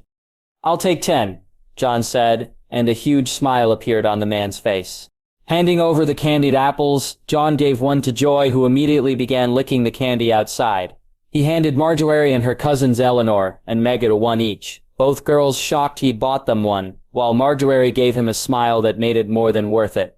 Turning to George and Allers, he handed them each one, which they gratefully took. Finally, he turned to the 4 guards Marjorie had accompanying her, though only 2 took them. The Septa had not only point-blank refused his offer, but looked at him as if he was trying to poison her. Are you going to eat those 2 yourself? Just Jon, Marjorie said, and Jon couldn't help but laugh at the piece of candy stuck to her nose. He reached out and took the small piece of candy from her nose, and when she saw it, she blushed, which to Jon only made her look adorable. He handed her a small handkerchief, which he had made, and when she finished wiping her face, he told her to keep it. To answer your question, no, I'm not, Jon said, and turned to walk over to the boy and girl who were standing at a different stall with their mother. He handed them each one of the apples and smiled at them before heading back to where Joy was looking aghast at Ghost. You didn't, did you? He looked at the wolf, who was licking the remaining candy from his lips. Can I get one more? He said, turning to the man. Here, Joy. Don't let Ghost get it, he said as he handed it to the little girl. The wolf looked at him and cocked his head, so he turned back to the man. One more, he said exasperatedly. In Ghost's defense, it did drop on the ground. Margaery said, and Jon laughed before walking over to Joy. Want to feed Ghost, Joy? He handed her the apple, and the wolf gently took it from her. Yummy, Ghost, she said as she bit into her apple. The wolf's was already gone, so he evidently agreed. After leaving the stalls, they spent the rest of the day just looking at the sights of King's Landing. Once again, Jon's attention was drawn to the poorer part of town, and while this time he did have coin with him, he didn't wish to risk Joy running off while down there. Margaery, your family supplies food, does it not? We do, Jon. Why do you ask? I was wondering if I could purchase a large amount. Really? Why? Marjorie asked, a little confused. Those people down there, Flea Bottom it's called. I've seen a little of them and they don't have much, so I thought if I could do something for them then I would. Jon said softly. Margaery looked at him, and Jon couldn't place her expression. Did she think he was a fool? Was this not what someone should do? I'll speak to my grandmother when I get back. I'll arrange it. I'll organize the payment and the other details. Jon said, smiling. That won't be needed. We'll donate the food. I'll see to it. Margaery, I didn't want. You have to allow me to pay for it. No, you're right, Jon. Those people could use some help. We should help them. She looked at him, her brow creased, making her look even more determined. How about a compromise, then? Go on. Well, how about I pay for an amount of food, and your family matches it with an equal donation? She looked at him for a second before smiling brightly. Yes, that's a wonderful idea. I shall speak to my grandmother later. Are you hungry? I don't know. I suppose I could eat. Eleanor, Meghan, are you hungry? Margaery turned to her cousins. We could do with some luncheon, Eleanor said as Meghan nodded in agreement. Jon had walked to where Ghost was pointedly staring at a hole in the wall, Joy standing beside him. He saw the wolf's haunches were tensed and quickly picked Joy up to swing her away from the wall, her laughter causing Margaery to look to them. Out of the corner of his eye he saw as Ghost pounced on the very large rat that stupidly picked then to leave his relatively safe hole. Want to get some dessert, Joy? He asked, knowing she'd have said no to dinner. Really? Margie coming too, Jon? I am little princess, Margaery said as she tickled Joy. No, Jon. Stop, Margie. The girl squirmed in his arms. After eating and with Joy starting to feel tired, they made their way back to the Red Keep. Standing outside, they said their goodbyes and promised to see each other that night at the feast. I had a really nice day, just Jon. Margaery, said her smile beaming. As did I, just Margaery. He smiled back at her. Will I see you at the feast later? Aye. Will I get a dance this time? She raised her eyebrow. We can't, Marguerite, not in the hall. He saw her face drop. But perhaps we could sneak off somewhere. Fine, I'll hold you to that, she said, smiling brightly at him. Then I shall bid you farewell, my lady, Jon said with an extravagant bow. She laughed loudly at him before turning to walk away. Olenna. When her granddaughter returned, Olenna could see she had enjoyed the day she'd spent with Jon Snow. She was giggling with her cousins before they departed to their rooms, and when she came to sit beside her, Olenna could see a small blush on her face. Enjoyed yourself, did you? I did, grandmother, thank you. So what did you get up to with young Snow? Jon brought us to the stalls, bought us candied apples, and showed us the city. Afterwards we had luncheon and came back, Marjorie said, and Olenna noticed she emphasized Jon's name in her answer. Really, that's all? I would have thought you'd have come up with something more interesting to do. It was fun, grandmother. Sometimes it's nice just to have fun. Marjorie sighed. I'm sorry, dear, forgive an old woman's grousing. The last few days have been most trying, Olenna said and smiled at her granddaughter. I know, grandmother. I'm sorry, Marjorie said and hugged her. Now, child, enough of that. What would your father think? Why, if he saw us, he may try and hug me himself, and my old bones could never take that, Olenna said, and Marjorie laughed. The two sat there in silence for a few moments, Olenna occasionally reaching over to take a small piece of soft cheese. Marjorie turned to her and looked at her, biting her lip. She obviously had something to say, but was worried of her reaction. Olenna felt her breath hitch for a moment. Was she wrong to allow her Rose spend time with a bastard? No. Marjorie had been happy when she came back. Joyful even. Jon wishes to purchase some food from us, grandmother. Why is he negotiating the Westerlands trade deals now as well? Olenna jepped. No, it's not for the West. It's for here. King's Landing, for the poor people who live in what was it he called it? Oh, that's right. Flea Bottom. Olenna shook her head. This didn't sound right. Why would a bastard want to buy food for people he didn't know? What was the angle here? What was she missing? I'm sorry, dear, but surely if you wished to purchase food for some people in what was it you called it? Flea Bottom, grandmother. Yes, Flea Bottom. Surely if young Snow wishes to buy them some food, he could just go to a store or stall or something. Olenna knew that he obviously wished to buy a larger amount, but she was stalling for time, trying to make sense of this. Jon wishes to purchase more than a little food, grandmother. The annoyance and her emphasis on the bastard's name, both even clearer this time. Very well then, I shall speak to Jon about this, Olenna said, and noticed the smile on her granddaughter's face when she called the bastard by his name. I think we should match the order, grandmother, Margaret said, catching her by surprise. Why would we do that, dear? I believe Jon wishes to make a donation to the poor in Flea Bottom. We should do it too. It will show people that we care about them also. Olenna inwardly smiled. Very good idea, she thought. Oh, how her precious little Rose was coming along. Make the people love you, Marguerite, and then you'll be a queen for certain. I think that's an excellent idea, child. In fact, not only should we match it, but perhaps you could help hand it out. Allow the people see it was your idea, to see that you care for them. I'll ask Jon at the feast. We can do it together, Marguerite said, and Olenna grimaced. Perhaps you should do this alone, Marguerite. After all, it was your idea, was it not? It was Jon's idea, grandmother. I just added to it. We'll do it together, Margaret said, and Olenna admired the determination in her voice. Very well, my dear. I'm sure you know best. Thank you, grandmother. I'll go and get ready for the feast. I've yet to decide which dress to wear, and mother wishes to see to my hair. Marguerite got up, and as she did so, a small handkerchief fell from the fold of her dress. Olenna bent down and picked it up. The silken material, a pale white with a blue rose woven into it. She handed it back to Marguerite and looked at her questioningly. A gift? She asked.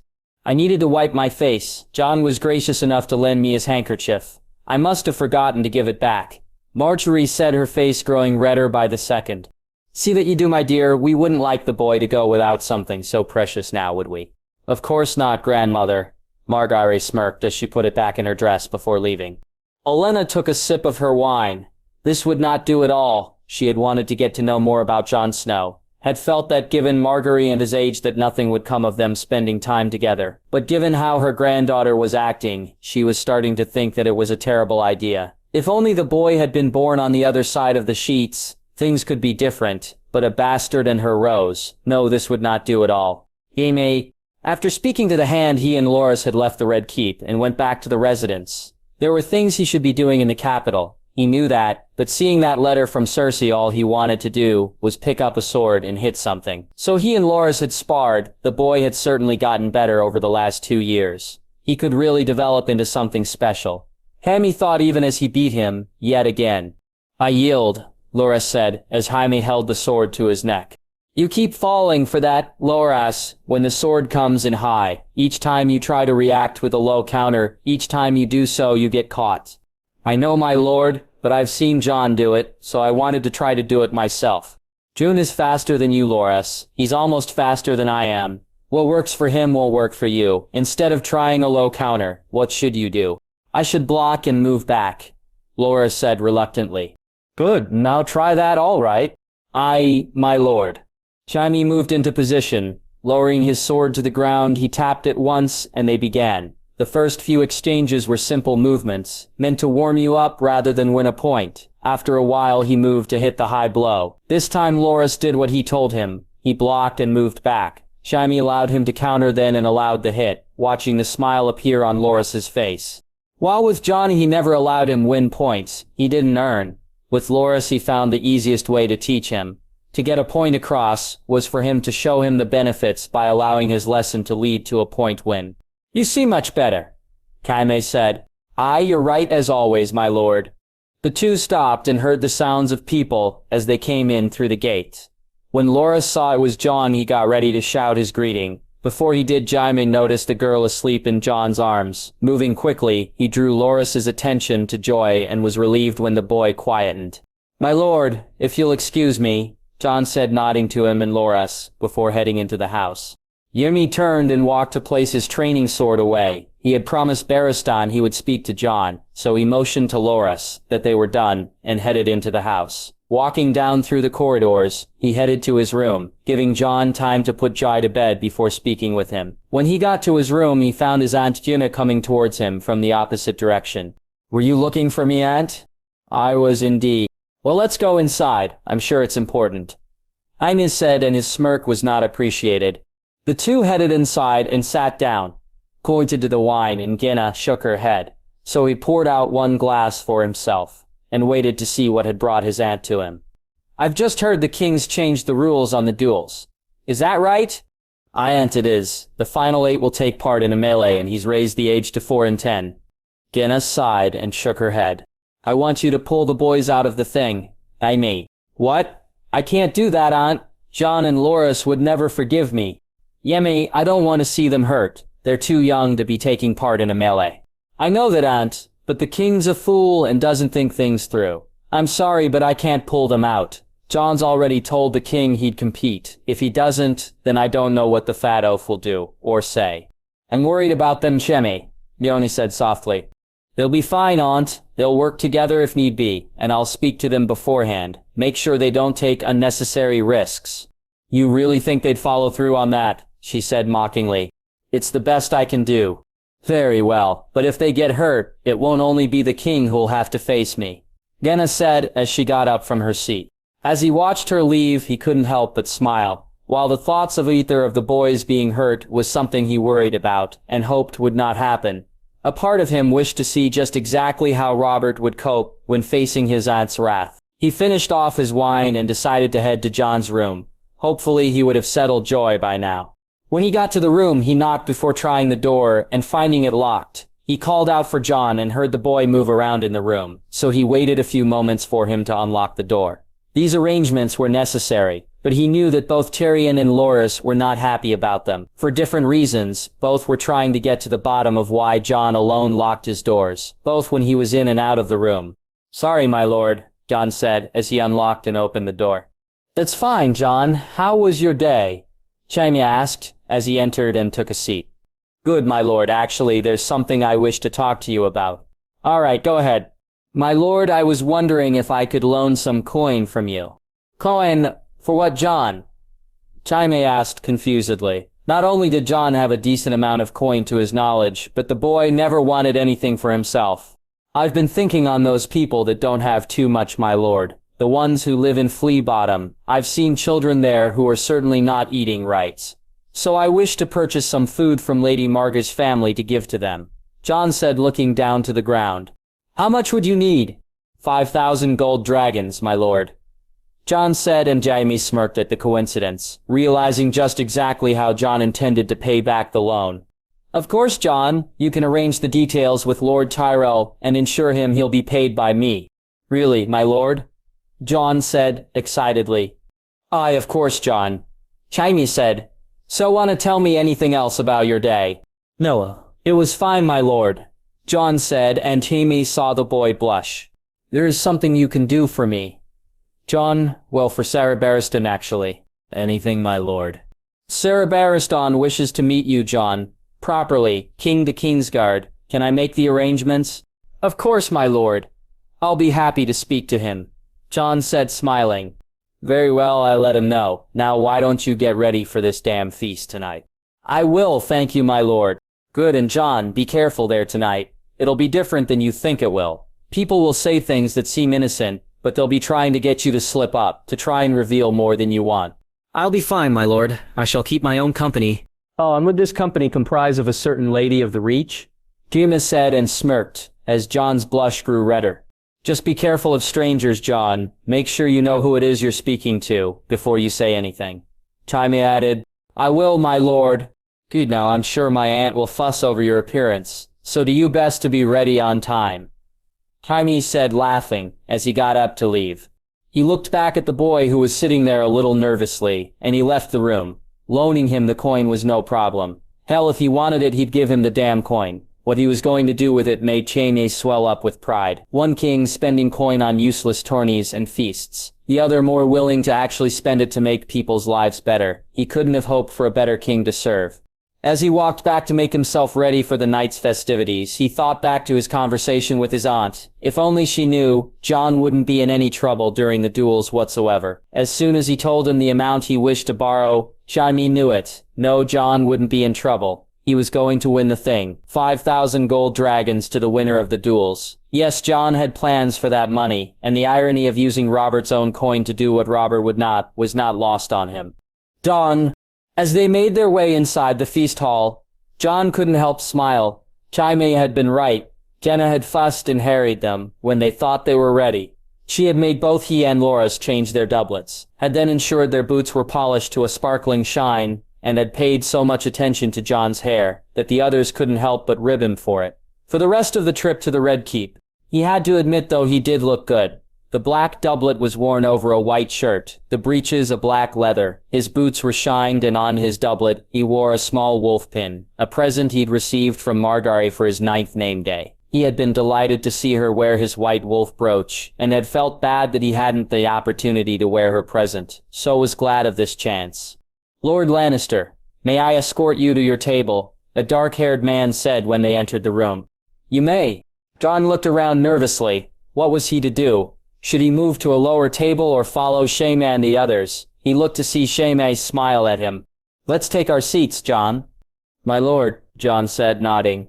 When they sat down at the table, Jon looked around, trying to get the lay of the room. To his left, a table was made up of what he assumed to be river lords, something confirmed when he noticed one of the boys he'd met in Old Town. As he looked at the table, he noticed one man was looking at him strangely. It took him a moment to recognize him, his auburn hair and blue eyes, reminding him of Robb. To his right were the lords of Yvain. He could see Lord Ewan Royce sitting there with some men he didn't know. In the middle near the front were perhaps the Stormlords. Jon wasn't sure until he saw a familiar face. He smiled, and Lord Beric smiled back at him, giving him a nod which he returned. At the back were the Northern Lords, and Jon was pleased to see Ser Jorah and his lady wife, along with Ser Wylis. No, wait, a moment. As he looked closer, he could see it wasn't Wylis. Ser Wendell then, perhaps. There were some other Northerners he didn't recognize. 2 men who looked a little like his uncle, Corstarks, perhaps, and a tall, quite striking young woman, who smiled at him when she caught his attention. He smiled back when he recognized her as Daisy Mormont. She then turned to speak to a large man who Jon was happy to see was the Small Jon. He couldn't for the life of him find Margaery or her family, and as he looked around he heard a snigger come from beside him. Looking for someone, Loras said. What? No, Careful, Jon. My sister's not here yet, and already your tongue is tying itself in knots. Loras said, laughing. I was just wondering where they'd be sitting. I can't see any table for them. Jon said. Well, the Lords of the Reach are over there, Loras said, pointing to a table in the corner. But if they put my grandmother there, that will not go down well. Perhaps she's refused to attend, Loras said, and Jon's brow creased. Their own table was a mix of Jaime and his family and some of the most notable lords of the Westerlands. Lord Brax and his heir Tydos and Lord Crakehall and his son Lyle were both there, as was Lord Baneyfort. None of them had raised any objection to Jon sitting at their table. Not that Jaime would have it, but over time he'd become friendly with most of the Western lords. Having attended meetings with Jaime, Jon was now accepted for who he was, rather than what he was. All rise for the king and queen. Jon turned to see the king being accompanied by Lady Allery, the queen looking anywhere but at Lord Mace beside her. Behind them, Prince Joffrey was walking with that smug smile on his face, while Margaery walked beside him, followed by Lord Arryn and Lady Olenna. Jon felt his heart turn, looking at Joffrey holding Margaery's hand. The boy looking like the cat who got the cream, quickly managing to raise Jon's annoyance even further. As they made their way to the high table, Jon couldn't wait to get out of here, suddenly having no desire to stay in this hall for the remainder of the evening. He was so engrossed in his own thoughts that he missed the smile Marjorie had on her face when she saw him, the first one she'd shown since entering the hall. I told you grandmother would not sit at that table, Loras whispered. Indeed, Jon said sourly. When the king and queen took their seats, so did everyone else, and Jon was pleased to find that he couldn't really see where Margaery was seated from this viewpoint. The dishes began arriving, and Jon found he had little appetite, something Loras picked up on quite quickly. Are you well, Jon? His friend asked concernedly. Just not in the mood for what is this, boar? I think so. It seems our king likes meatier dishes. That explains a lot, Jon said, and Loras burst out laughing, something he couldn't help but join in with. What are you two talking about? Lancel said from across the table. Oh, nothing. Jon was just pointing out that the king's taste in dishes explains a lot, Loras said. Lancel shook his head, not taking the meaning, which only made Jon and Loras laugh, even louder. You two are odd, Lancel said, turning to tuck into a particularly juicy piece of boar. Enjoy your meat, Lancel. It'll help you grow up to be big and strong, Loras said. Aye, a mighty stag you'd make, Jon said, and the two boys were set off yet again. Boys, Genna said, her crisp voice and the look she gave them enough to scold them from where she sat. He and Loras quieted down for now, but very soon were laughing about something else. Before Jon once again caught Lord Edmure looking at him, he turned and smirked, having recognized that look. It was one he'd seen a lot in Winterfell. Why is Lord Tully giving you a death stare, Jon? Loras asked. Probably because he's a cold fish, just like his sister, Jon said as he raised his glass and grinned at the man, much to his obvious annoyance as he almost jumped up from his chair. After the dishes were served, and Jon was sure anyone who'd eaten more than a mouthful would no doubt be stuffed, they were free to walk and speak to people before the dancing started. He decided to walk to the northern table and bid them hello, but as he looked to the high table he saw Margaery laugh at something the prince said, so he stood up and pushed his seat loudly back. Unfortunately for him, it wasn't just Loras and those at his table who noticed, as when the king looked down to see who had made the noise, he saw Jon. Jon Snow, come here, your king wishes to speak to you, Robert said, his smile beaming. Jon reluctantly walked to the high table. He saw Jaime look at him, and so nodded to him to show he was fine. As he got closer he saw Margaery smile at him, and he smiled back, only for the prince to notice and look at him in disgust, an expression he most definitely picked up from his mother, Jon thought, as she too was looking at him the same way. Lord Mace, bless his heart, looked completely at a loss. No doubt his attempts to speak to the queen had not gone down well. His wife, though, just like her daughter, gave him a welcoming smile, while Lady Olenna sat there, an expression on her face that Jon had begun to call her questioning face. She was taking everything in. Given what both Margaery and Loras had said about her and what Jaime had told him, she was examining everything to see if there was an advantage to be had. Your Grace, Jon said, taking a knee. Your Grace, he added, looking to the queen. Come, lad, take a seat. You bring the boy a chair, the king said without looking to a servant. Jon could see the look of dismay on both the queen and the hand's face. But what could he do? Should he refuse the king, it would be much worse. But he knew that both at the high table and at tables behind him, there were people who were livid at this. The idea of a bastard sitting with the king would not go down well. There were people he knew who'd think this proved everything about bastards being covetous and hungry for acclaim. When truth be told, he'd rather be anywhere but here. Now, lad, finally I have someone normal to speak to. Did your father ever tell you of our time at the Vale? He only mentioned it briefly, your grace. Said it was the happiest time of his life, spending time with his foster father and yourself, your grace. You hear that, Jon? I told you that's what Ned would say, did I not? Robert said, laughing loudly. Ah, you did, your grace. Jon Arryn said, and Jon felt the old man's eyes burning a hole in him. The servant returned and placed the chair in front of the high table. When the king motioned him to sit, Jon reluctantly did as he was bid. The next hour felt like an eternity. Robert had no filter. Not only did he speak of the adventures he and his uncle had gotten up to, but he spoke almost gleefully of the women he slept with, and at one point, to the queen's utter dismay, the bastard daughter he had in the Vale. "A good girl, lad. She works hard. If you were older, I'd join our houses." Robert said sadly, "That's all I ever wanted, lad. For Ned to be my brother in blood as well as choice. Had you been Maya's age, I could have done that. She'd be a fine wife for you, lad. I'd legitimize the both of you, give you a keep or make Ned give you one in the north." Robert said, and Jon heard the queen loudly gasp. "I'd be honored, your grace, but I don't think Lord Stark would welcome my legitimization." Jon said, wondering how to get out of this predicament. "Besides, your grace, the girl's to be wed anyway." Jon Arryn suddenly said, "The girl's in love with a lad in the Vale, Robert. She's happy."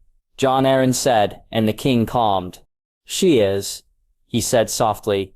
"Aye, your grace. I promised you didn't." "Aye, that you did, Jon. Thank you. Now about young Snow." "Here," the king said wistfully. "Perhaps we could discuss it later, privately." Jon Arryn whispered. Yes, fine. Well, lad, you looking forward to showing these boys of the South just how fierce a wolf can fight, are ya?" Robert's mood suddenly improved. "I shall do my best, your grace." Jon said, not thanking the king for the rather large target he'd just painted on his back. "I've no doubt of it. Did I tell you about the time?" "Your grace, perhaps we should let young Jon here go back to his friends." Jon Arryn interrupted. "What? The flower can wait. It's not like he'll wilt without Jon by his side, eh, lad?" Robert's laugh boomed around the room. Jon caught all on his glare at the king and Dalary's shaking of her head. Mace hadn't heard, but both the queen and the prince thought it was the funniest jape they'd ever heard. Margaery looked annoyed both at the king's comment and the prince's reaction. "Larys is my friend, your grace. Just as Lord Stark was yours. I won't have him spoken ill of," Jon said, and both the king and Jon Arryn looked at him in shock, before he king once again laughed loudly. "Just like his father Jon, many's the time he stood up for me, lad. Many's the time you're a credit to him. Now go join your friend." Robert smiled at him as he got up. Jon bowed to the king and queen, and noticed the approving look Lady Olenna was giving him. Not that it mattered to him, it was for Larys. He spoke up, not for her. "Margaery." After getting ready, Margaery was annoyed to find that her grandmother had gotten her way, and not only would the king be seeing them, but they would be joining the royal family at the high table, which meant instead of being able to sneak off and spend time with Jon, she'd have to entertain the prince, something she was not looking forward to. "Come, dear, it's time," her mother said. "Yes, mother. You look very pretty, my dear." "Thank you, mother," she said, forcing a smile to her face. They made their way to where their father was waiting. They would no doubt arrive at the staging area, before the king and queen, and yet Margaery knew her grandmother, for once wouldn't mind the wait. She'd been so annoyed at the behavior of the king thus far, upset that her plan to get Margaery close to the price had not been fruitful. When Jon Arryn had arrived a little earlier, Margaery had expected him to be shown the door, but once he told her grandmother that they would be escorted by the king and queen, things had moved swiftly. Gone was the dress she hoped to wear, and instead, it was replaced by a different, more elaborate one, the colors tinged with black and gold, which Margaery thought was presumptuous. She had also been left in no doubt that the wolf brooch was not to be worn, and so she instead wore a golden rose one. The jewelry she wore had been carefully selected by her grandmother. It was exquisite and quite expensive, all to show off her family's wealth. Finally her grandmother arrived, and they made their way to the grand ballroom itself. Her grandmother fussed over her on the way, making sure her hair was perfect and that her smile was beaming. When they arrived, they were forced to wait for a few moments, though much less than she had expected. "You must be your charming best tonight, my dear. If possible, I want you to ensure the prince invites you to spend time with him tomorrow." "But the tourney starts tomorrow, grandmother," Margaery said, hoping to cheer Jon and Loras on in the duels. "It does. Perhaps the prince will invite you to accompany him," her grandmother said, and Margaery knew. She meant for her to do her best to see it happen. When the king and queen arrived, Margaery noticed the king looked bored, while both the queen and prince wore identical facial expressions. Smug superiority, she had thought it a Lannister trait. But after spending time with the others in the family, she now was sure it was actually just Cersei and Joffrey's natural state. She heard her mother and father make their introductions to the king and queen, and her grandmother and Lord Arryn were speaking quietly behind her. So she moved to the prince. "Your Grace, you look quite handsome this evening," she said with a curtsy. "I do to my," he said, smirking. "You look quite pretty too," he added, though it was said without feeling, and the smirk never left his face. "I would be honored to accompany you tonight, Your Grace." "Indeed," Joffrey said, and held his arm out nonchalantly. As they began to make their way into the ballroom, she tried making conversation with the boy, only to find he was full of single-line remarks and put-downs, some of which he addressed to her and some he just said without caring if she was listening or not. "Your family should feel very honored to accompany us tonight." "We do, Your Grace." "Good," he said, turning away. God, they walk slowly. She caught him looking back at her grandmother and Lord Arryn. Thankfully, as they entered the room, he shut up. While they were being announced, she looked around to see where Jon was and was very happy to see him sitting with the Lannisters, and not relegated to the lower tables as he had been in Old Town. She smiled at him, but he must not have seen, as he didn't smile back. Instead, he seemed to be scowling for some reason. When they sat down, the next hour or so felt like it stretched on forever. The prince was not a conversationalist. Instead, he, like her grandmother on occasion, would make barbed comments about some of the guests. Unlike her grandmother, though, not only did he not have a filter for who he insulted, but he took delight in saying the worst things about people. She did manage to get him to invite her to sit with him during the melee and duels tomorrow, which would at least please her grandmother. "What's the fool doing now?" Joffrey said, and Margaery turned to hear Jon being called to the king. "I don't know, Your Grace," she said, and he shot her a look, which was full of contempt. "Of course you don't," he said, and laughed. Had it been any other time, she may have felt affronted. However, her attention was all on Jon as he walked towards the king. She smiled at him and was delighted to see him smile back at her. She could feel the contemptuous look Joffrey gave him even before she saw it. She watched as Jon was given a seat and the king began to converse with him. She couldn't make out what was being said, though she could hear the king's laughter from down here, as well as the snorts from the prince beside her. Whatever could he be thinking? "Calling a bastard to the high table," Joffrey said, and took a swallow from his glass. Luckily for now, he was too young to drink wine, but no doubt he'd pick up that habit from his mother, as he had most everything else, she thought, before she once again looked to Jon. He and the king were speaking intently, the king laughing and joking as if he was talking to an old friend, while Jon looked more uncomfortable than she had ever seen him. The room itself had quietened to almost silence. As she looked around, she could almost every eye was on the king and Jon as they spoke. She watched on as Jon Arryn interjected himself into the conversation, her hearing now more attuned to the words, even as the idiot prince beside her prattled on about how he had killed a deer on his first hunt. Before then, going on about how he was taking sword lessons from Barristan the Bold, though she found him calling perhaps the greatest knight in the realm the old quite disrespectful. She heard Jon Arryn ask the king to allow Jon go back to his friends, and she breathed a sigh of relief. She could see how much he hated sitting where he was. But what the king said next shocked and annoyed her. How dare he insult her brother in such a way? She heard the prince guffaw, and as she turned to look at him, was struck with just how ugly a person he was. When she heard Jon defend her brother, her heart soared. A true knight, she thought as she watched him walk back to sit beside Loras. The two boys immediately laughing and joking, though made her feel a bit sad, as she once again turned to the prince beside her. "Oh me." Jaime and Tyrion were laughing and joking, while Jenna was doing her best to rein them in. She had no doubt thought that, with Tyrion deciding to stay in the residence with Joy and the children, that things would be less boisterous here tonight. How wrong she was, as from the moment Jaime had seen Cersei, he had done his best to keep himself amused with his brother. Let her see how happy he was without her, perhaps then she'd leave him alone.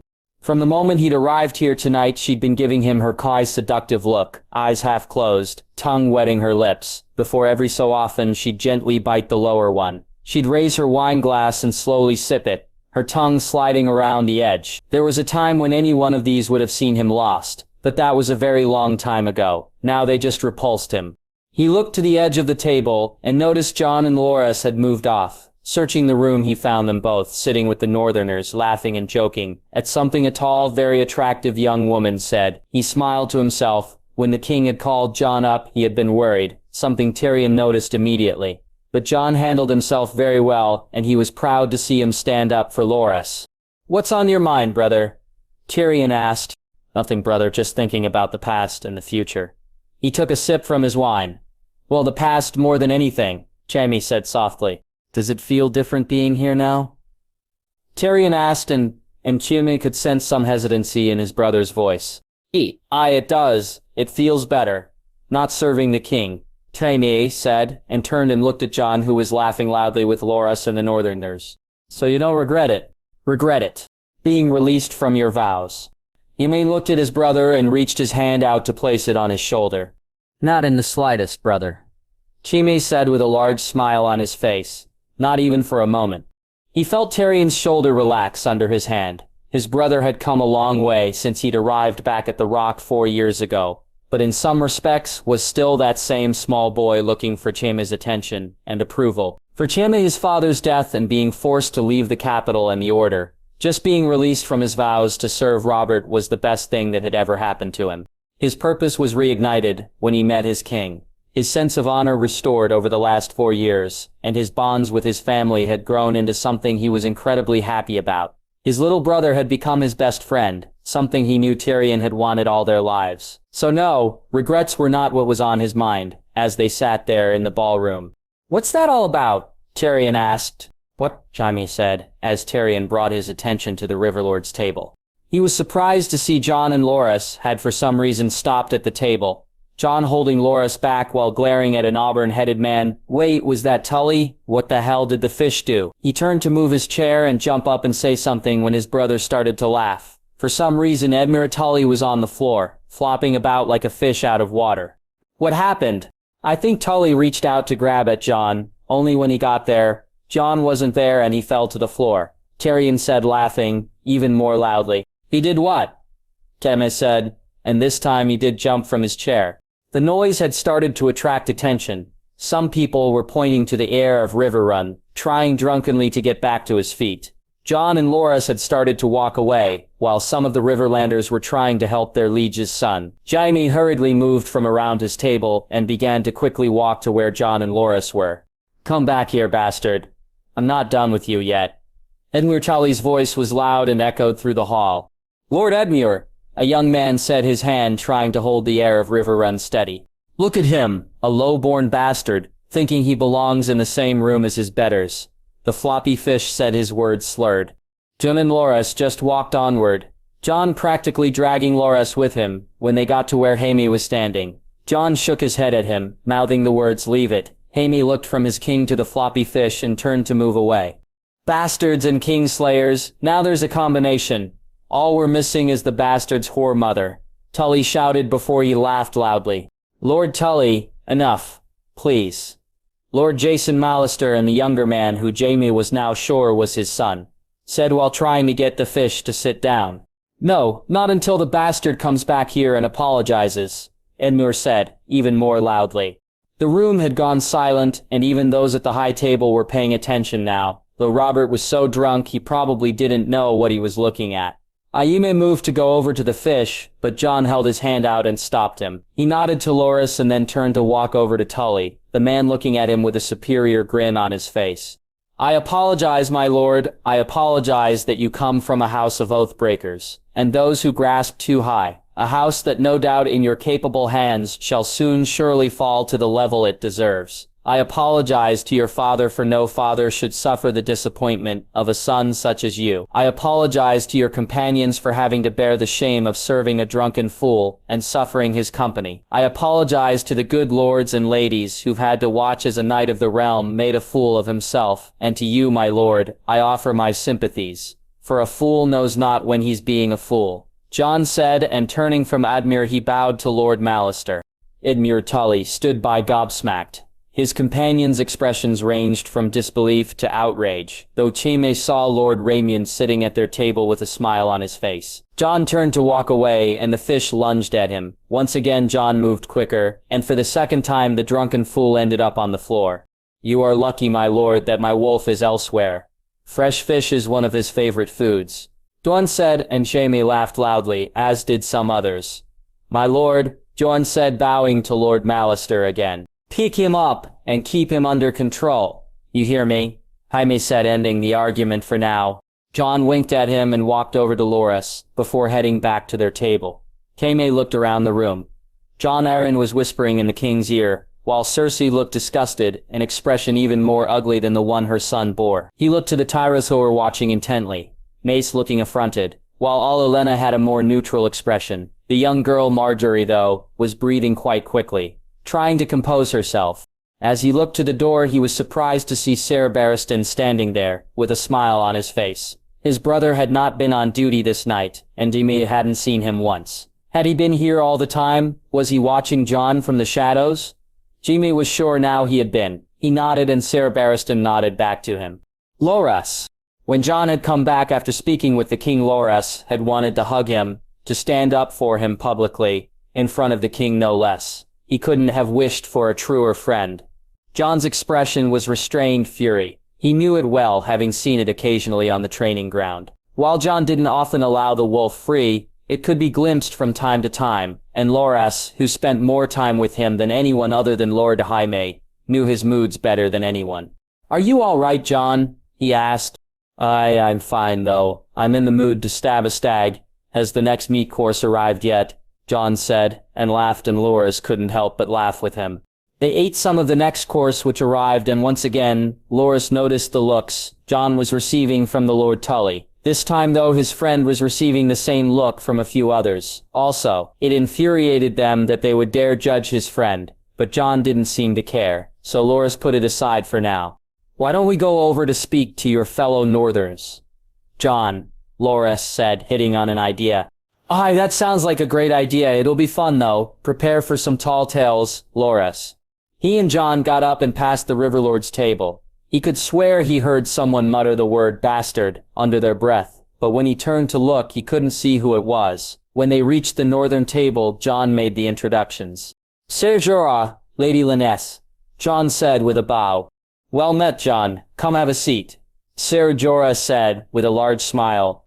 You too, nephew. Or are you too big to come give your aunt a hug? Lannister said, and he quickly went to his aunt. Have you met Ser Wendell? Jon? Jorah asked. I don't believe so. I've met your brother Ser Wylis, though. Ser Wendell. How fares he and your family? They're doing well, Jon. My father and brother send their regards. Ser Wendell said, a beaming, jovial smile on his face. Then please give them mine own when you return. Certain, Jon said, before turning to him. May I introduce my friend Lord Loras Tyrell? Jon said, and Loras looked to the man before giving him a nod. Well met, sir, he said. Ah, you too, lad. Jon, I believe you met my cousin Daisy once before, Ser Jorah said. I know you certainly met the small Jon, he added, nodding to the tall, striking woman, and the man who looked like a giant. Lady Daisy, Jon said, with a smirk. Come off it, Snow, I'm not lady, the woman said as both she and Jon laughed before Jon was picked up and swung around by the large man. Oomph, he heard his friend gasp and move towards him. Look at ya, ya little scamp. Last time I saw ya, ya barely came to me knee. I thought I'd grown, but apparently, not as much as you, damn giant's blood. Jon said, and both of them laughed loudly. Sit, Jon, tell us about your adventures, lad, the large man said, and Jon sat down beside the woman, Daisy, while he sat between him and his aunt. He spoke to his aunt and found to his delight that she had adapted well to her time in the north, After a brief settling in period, she and her husband had found more in common than they originally thought. The North was simpler and less bothered by protocols and convention than the South, and while it was not as rich, she wanted for nothing. As she was speaking, though, he noticed Jon get that look in his eye, the one he got when he was thinking of something. He looked to his friend who was tuning out the story the large man was saying. "Lady Lannister, Ser Jorah, may I have a word?" Jon asked. "Aye, of course, lad," Jorah said. "My lady, Sarah, as you know, Sarah Wendell's family and Lord Jaime's have a trade arrangement. One that's proved quite profitable, has it not, Sarah Wendell?" "Aye, that it is, lad." Sarah Wendell smiled. "I was wondering, Ser Jorah, would you be interested in also making a similar arrangement with Lord Jaime?" Jon asked. Loras watched as Jorah looked at his wife before Lannister nodded. The other two people closest, Daisy and Small Jon, he thought Jon called him, were both looking on with interest. "Aye, would Jon. But Bear Island doesn't have much to trade." "I beg to differ, Sarah. The wood on Bear Island is second only to the forester's ironwood. The furs you have access to are more than valuable. But perhaps even more than that, your location is ideal, Sarah." Jon said. "I'm sorry, Jon. I don't follow." Ser Jorah said, shaking his head. "Sir, Bear Island's location gives it an advantage, just as White Harbor's does. It could serve as the collection point for the western coast, allow supplies to be moved from north to the west, much easier, which would allow the east coast to focus more on Essos," Jon said, nodding to Sarah Wendell. Loras looked on as lost as Ser Jorah was, but it was at this point his aunt stepped in. "So you'd use Bear Island both to supply and to serve as a base for supplies?" Lannister asked. "Aye, my lady, but not just for the west. Should you be willing, perhaps a deal could also be made with the Reach, allowing for food to be transported also," Jon said, nodding, while Lannister smiled. "We could help supply the north, my love. I'm sure my father and sister's families would be interested," Lannister said. "Small Jon, your father's lands are also rich in wood and furs. Could they be transported easily to Bear Island?" Jon asked. "Aye, they could, Jon, though I'd need to discuss it with my father," the large man said, an intrigued look on his face. "Would you be willing to speak to Lord Tyrion on this, Ser Jorah?" Jon, I would. The extra coin would help my people a lot, but what you're saying would cost a lot to get started, and it's not coin I can spare at the moment. There's also the Ironborn to worry about," Ser Jorah said, and Lannister scowled at him. "I believe Lord Tyrion can help with the startup costs." "Sarah, I shall speak to him on it, but it can be used against future profits. As for the Ironborn, well, the increase of ships would be a target, but if you can protect your people as well as your family always does, then I'm sure Lord Jaime will be able to protect the ships," Jon said. "Then feel free to set up the meeting, Jon. Thank you, lad. This could really help Bear Island and the north," Ser Jorah said, patting Jon on the shoulder. They spent another few moments at the table, laughing and japing with the Northerners. Loras found they were much like Jon, honest and without pretense. At one point he almost choked on his drink, when the Small Jon was ribbed by Daisy over passing out in the yard in Last Hearth, only to wake up the next morning to find himself naked and surrounded by goats. "5 of us, it took to carry him," Daisy said, laughing loudly. "Aye, Goatsbane, they called me after that." Smald said, a proud grin on his face. As they bid their farewells to the Northerners, Loras was actually a bit sorry to do so, even more so when 2 brown-haired men walked over to the table and asked what they missed, only for the whole table to burst out laughing. "A lot, Harrion," Daisy said, laughing even more. Loras watched as Jon said hello to the 2 Northmen. Harrion and Torrin Karstark were 2 large men, though to Loras it seemed most Northmen were. After greeting them warmly, he and Jon made their way back to their seats, only to be interrupted by a voice from the Riverlord's table. "Look, it's the bastard of Winterfell," Edmure Tully drunkenly said. "Why they allow scum like this in this hall is beyond me." Loras moved towards the Lord, but Jon was quicker. His hand coming to his chest, he shook his head and motioned for Loras to follow. "What's wrong, bastard? Too busy to talk to your betters? Perhaps later I'll visit your mother, should you know which brothel it was your father found her in," Edmure said, laughing loudly. "Look, Loras, it's a fish out of water. They truly do gulp and gasp for air, just as Maester Crelin said they would," Jon said, and he and Loras laughed as they walked away. Edmure raced at them and Loras didn't even see him coming, but Jon did, and he felt himself being pushed out of the way, and watched as the man fell on his face, the strike he'd aimed at Jon finding nothing but air. The next few moments were a blur. He tried to get to Edmure only for Jon to push him back. The next thing he knew, Lord Jaime was there, and they began to walk away. When Edmure called for Jon to apologize, he was lucky Loras was unarmed. Had he not been then, he'd have gutted the fish. The nerve of him. A foolish drunk who insults his friend and then wants him to be apologize. He was stunned when Jon walked to him and began to speak, but then like everyone else, he was gobsmacked at what Jon said. Watching his friend put the fish in its place was as fun to Loras as watching Jon spare. He was a master at it, and he was glad to see he didn't react how he had when Loras had called him a bastard. Though he now felt the shame of now knowing why that was. He was Jon's friend. His opinion mattered. The fishes didn't. He moved to intervene when Edmure went for Jon again, but then couldn't help but laugh loudly, when yet again, he ended up on the floor. When Jaime warned the other Riverlords, Loras knew it was over, and they finally made their way back to their seats. So much for a peaceful night of drinking, Tyrion said as they sat down, and he and Jaime burst out laughing. Jon though stayed quiet, and after a few minutes got up to leave the hall. He stood up to follow, but Jaime just motioned for him to stay seated. Let him be, Loras. He wants some time alone. Jaime said, but my lord. It'll be fine, Loras. Jorahs and Allers are following him. Jaime interrupted and pointed to the door. As he watched Jon leave, he felt he really should be following after him. But perhaps Jaime was right. Maybe it was for the best to give him some time on his own. He looked to the high table to see his sister looking on concernedly. So he gave her his brightest smile to try and let her know it would be all right. Jon.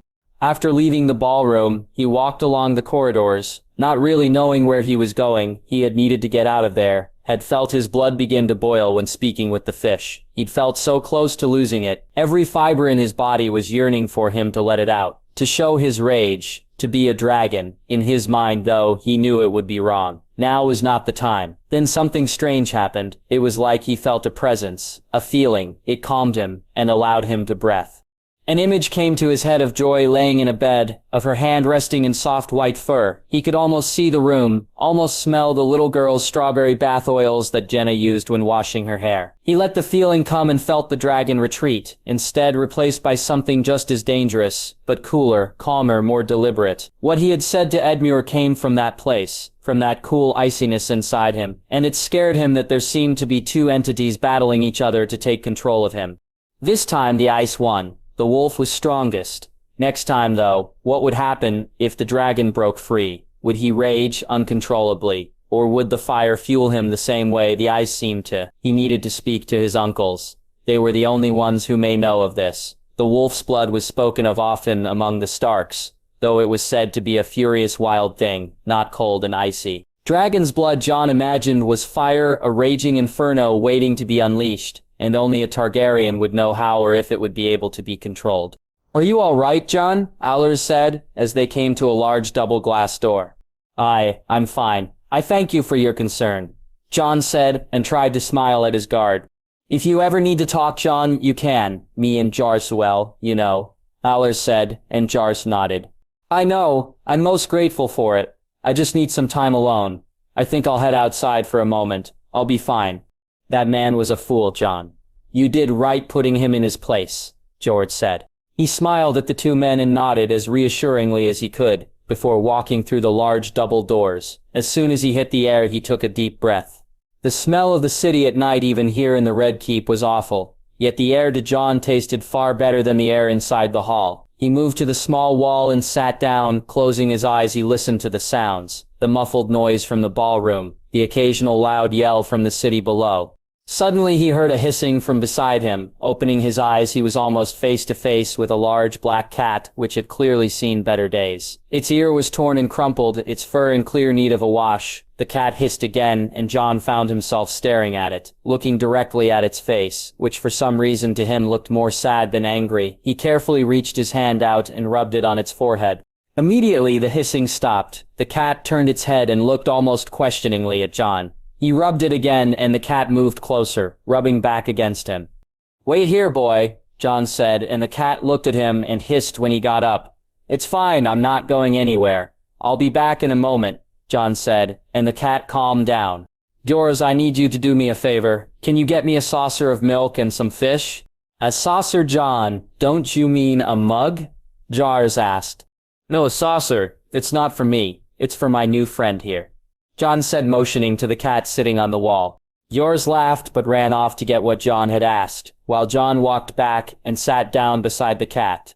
For the next few moments he petted the cat and was relieved to feel it relax, and he smiled when it actually began to pour. Every so often the cat would climb on his chest, and he could see the intensity in its eyes, as it stared directly at him. When Jors came back, the cat jumped from his chest, and almost seemed to be raising its claws at his guard. Jon got up and took the saucer and the large piece of fish that Jards had brought back. Kneeling down beside the cat, he placed the fish on the ground, and the black cat ate it greedily. When he placed the saucer of milk down, he swore the cat looked at him and did what could best be described as a cat's version of a smile. He knelt there watching as the cat drank the milk. Occasionally he reached out to pet it and stroke its fur. When it was finished, it licked his hand and Jon laughed loudly. Eventually there were the sounds of heavy footsteps, and he heard his guard speaking loudly to some others. He moved to see what was going on, and as he did so the cat ran towards a gap in the wall. When it got there, it looked back at him and they stared at each other for what felt like an age, before the cat ran through the gap and was gone. Jon walked to his guards to find them speaking with household guards, who were telling that they shouldn't be here. He made his apologies, and left, finally deciding to call it a night and head back to their manse. Sefton. He waited in the small room in the upstairs of the tavern. Cammy had spoken to him briefly the night before, when his family were leaving the ballroom, and told him the meeting was set for the morrow. Barristan felt more excited than he had in years at the thoughts of it, of finally speaking to his king. He had barely been able to sleep the night before, would no doubt be tired when he took his shift today, but found he cared not. "Come in," he said, when he heard the knock on the door. "Sir Barristan," his king said when he stepped in the room and closed the door behind him. "Your Grace," Barristan said, and his smile was beaming. "It is good to finally be able to speak to you, Sarah Barristan. I'm honored to have you with me, Sarah." The king smiled back at him. Barristan could wait no longer. He quickly took a knee. "I, Sarah Barristan Selmy, do hereby swear to follow the one true King Jaehaerys Targaryen, the third of his name. I shall shield his back, fight his enemies, give him counsel and any service he deems of me. I shall uphold his honor, protect his kin, give my life in service to his. I vow this for this day, and for the rest of my days. I shall know no king but his grace and follow no oath but those he bids me to swear. I vow that you shall always have a place by my hearth and meat at my table, and pledge to ask no service of you that might bring you into dishonor. I swear it by the old gods and the new. Arise, Sir Barristan, your king commands it." Barristan rose with tears brimming in his eyes only to be enveloped in a hug. It took him aback for a second before he couldn't help himself, and hugged his king back. "Come, sir, we have much to discuss." "As you wish, your grace." They sat down and for the next half hour spoke of mundane things, and Barristan had never felt happier. When he had spent time with Rhaegar, he found the prince, though melancholic, would have moments where duty would be forgotten, and instead they would talk just as men. To see his son do the same was more than he dared to hope for. Finally, though, after talking of his home and what he was like as a boy, of how he and his family would spend time fishing in the Cockleswen, he told the king of why he really rode in the jousts as a boy of 10. How he had yearned for adventure as a lad. He told him of squiring for Lord Swan and of how Prince Duncan gave him his epithet. The mention of one of his ancestors quickly changed the king's mood, and Barristan knew he now wished to know of his father. "He was the best man I ever knew. Your grace," would have been the king the realm needed, Barristan said before he could be asked. "Did you spend much time with him? I mean just with him, not as his Kingsguard." "I was always his Kingsguard, your grace, even when we spent time together not on duty." "You spent time with him not on duty, sir." "Aye, your father, your grace. You know he played the harp and sang, do you not?" I do, sir. Lord Jaime had me taught to play, and I sing also," the king said, smiling. "Your father would. He would dress up as a commoner and walk the streets, your grace. Find a place and play his harp and sing. People would come around and fill his jar with coin." Barristan said as the king laughed. "You jest, sir." "No, never, your grace. I would stand guard, and we would collect the coin." "What would you do with it?" "Some we gave away, once to an orphanage, once to the next minstrel's along the street, and one time we got really drunk. Barristan said and laughed, as did the king. Did you know my mother, sir? The king asked softly. I spoke to her only the once, your grace, at the tourney of Harrenhal. She was a fierce thing, small and slight but unafraid. It was clear to me then that she and your father were in love.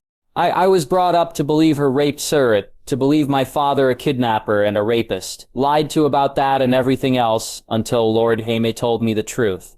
I cannot imagine what that was like. Your grace, had I known of you then, I would have ridden to Winterfell to take you away myself. You would. The king's voice was soft and light. In a heartbeat, your grace, you were my king the day you were born. Had I known of you, I'd have ensured, like Lord Jaime has, that you were treated as such. I thank you, Sir Barristan. I wish we had more time to speak, to talk of my father, of what must be done. I hope we speak again soon. As do I, your grace. There is something else, your grace, something I would like your permission on. Of course, Sir Barristan, if I can. Your father, your grace, had 3 men he was closest to of all us. Sir Arthur Dane, the Sword of the Morning, was his closest friend. Sir Miles Mouton and Sir Richard Lonmouth, his former squires. Your grace, no one knew him better than those 3. Aye, to talk to any would be a dream, sir, but they are all dead, so I know not why you bring them up. Sir Richard lives, your grace. He is in this city, as we speak, working to help put you on your rightful throne, though he knows not of your existence. Truly, sir, the king said excitedly. Aye, truly, your grace. With your permission, I'd like to tell him. You can trust him, your grace. I trust no man more. Barristan said, smiling. Then do so, Sarah. I shall be most pleased to speak to Sarah. Richard myself. Perhaps the next time we meet you could bring him along. I will, your grace. Most definitely. To meet you and know you live would be more than he could hope for. To see his king would give him meaning, your grace, as it has. Barristan said, and Jon nodded. They left the room together, and Barristan allowed Jon to walk ahead of him and leave first. Before following a few moments later, he walked behind the king far enough to see him, but not too close to be seen, walking with him. They had just turned towards the road to the Lannister residence, when a number of gold cloaks and saras appeared in front of the king. Barristan moved quickly, hand already on his sword. Jon Snow, the king wishes to see you immediately. Sarys said. For what reason, sir? The king said, as Sir Barristan arrived. There were 6 gold cloaks and saras. The king had 2 guards and was armed himself, along with Sir Barristan, that made it 7-4, though he would ensure the king was taken away even if it meant dealing with them all himself. I do not know, nor is it the place of a bastard to question the king. Sarys said, and Barristan intervened. Sarys, what is the meaning of this? Lord Commander, I did not expect to see you. Never mind, what's going on here? He said angrily. I've orders to bring Jon Snow to the throne room. Something about Lord Tully, I believe. Barristan breathed a sigh of relief. He had feared the worst, though this was still serious. Though his king had been in the right last night, he was in the eyes of all a bastard, while Lord Tully was heir to the Riverlands. If the man had made a complaint against him, then the king would be in trouble. But not answering it could be worse. He looked to the king, who just smiled. Very well, sir. We should not keep his grace waiting. Jars, why don't you go speak to Lord Jaime, and give him my apologies for being late? The king nodded to the man, who quickly took off up the street. Barristan nodded to his king before hurrying off in front of him. He needed to make it to White Sword Tower and get changed. Whatever was going to happen in the throne room, he would be there. He was a king's guard yet again, and he had a sacred duty, an honor to uphold, and most importantly, a true king to protect.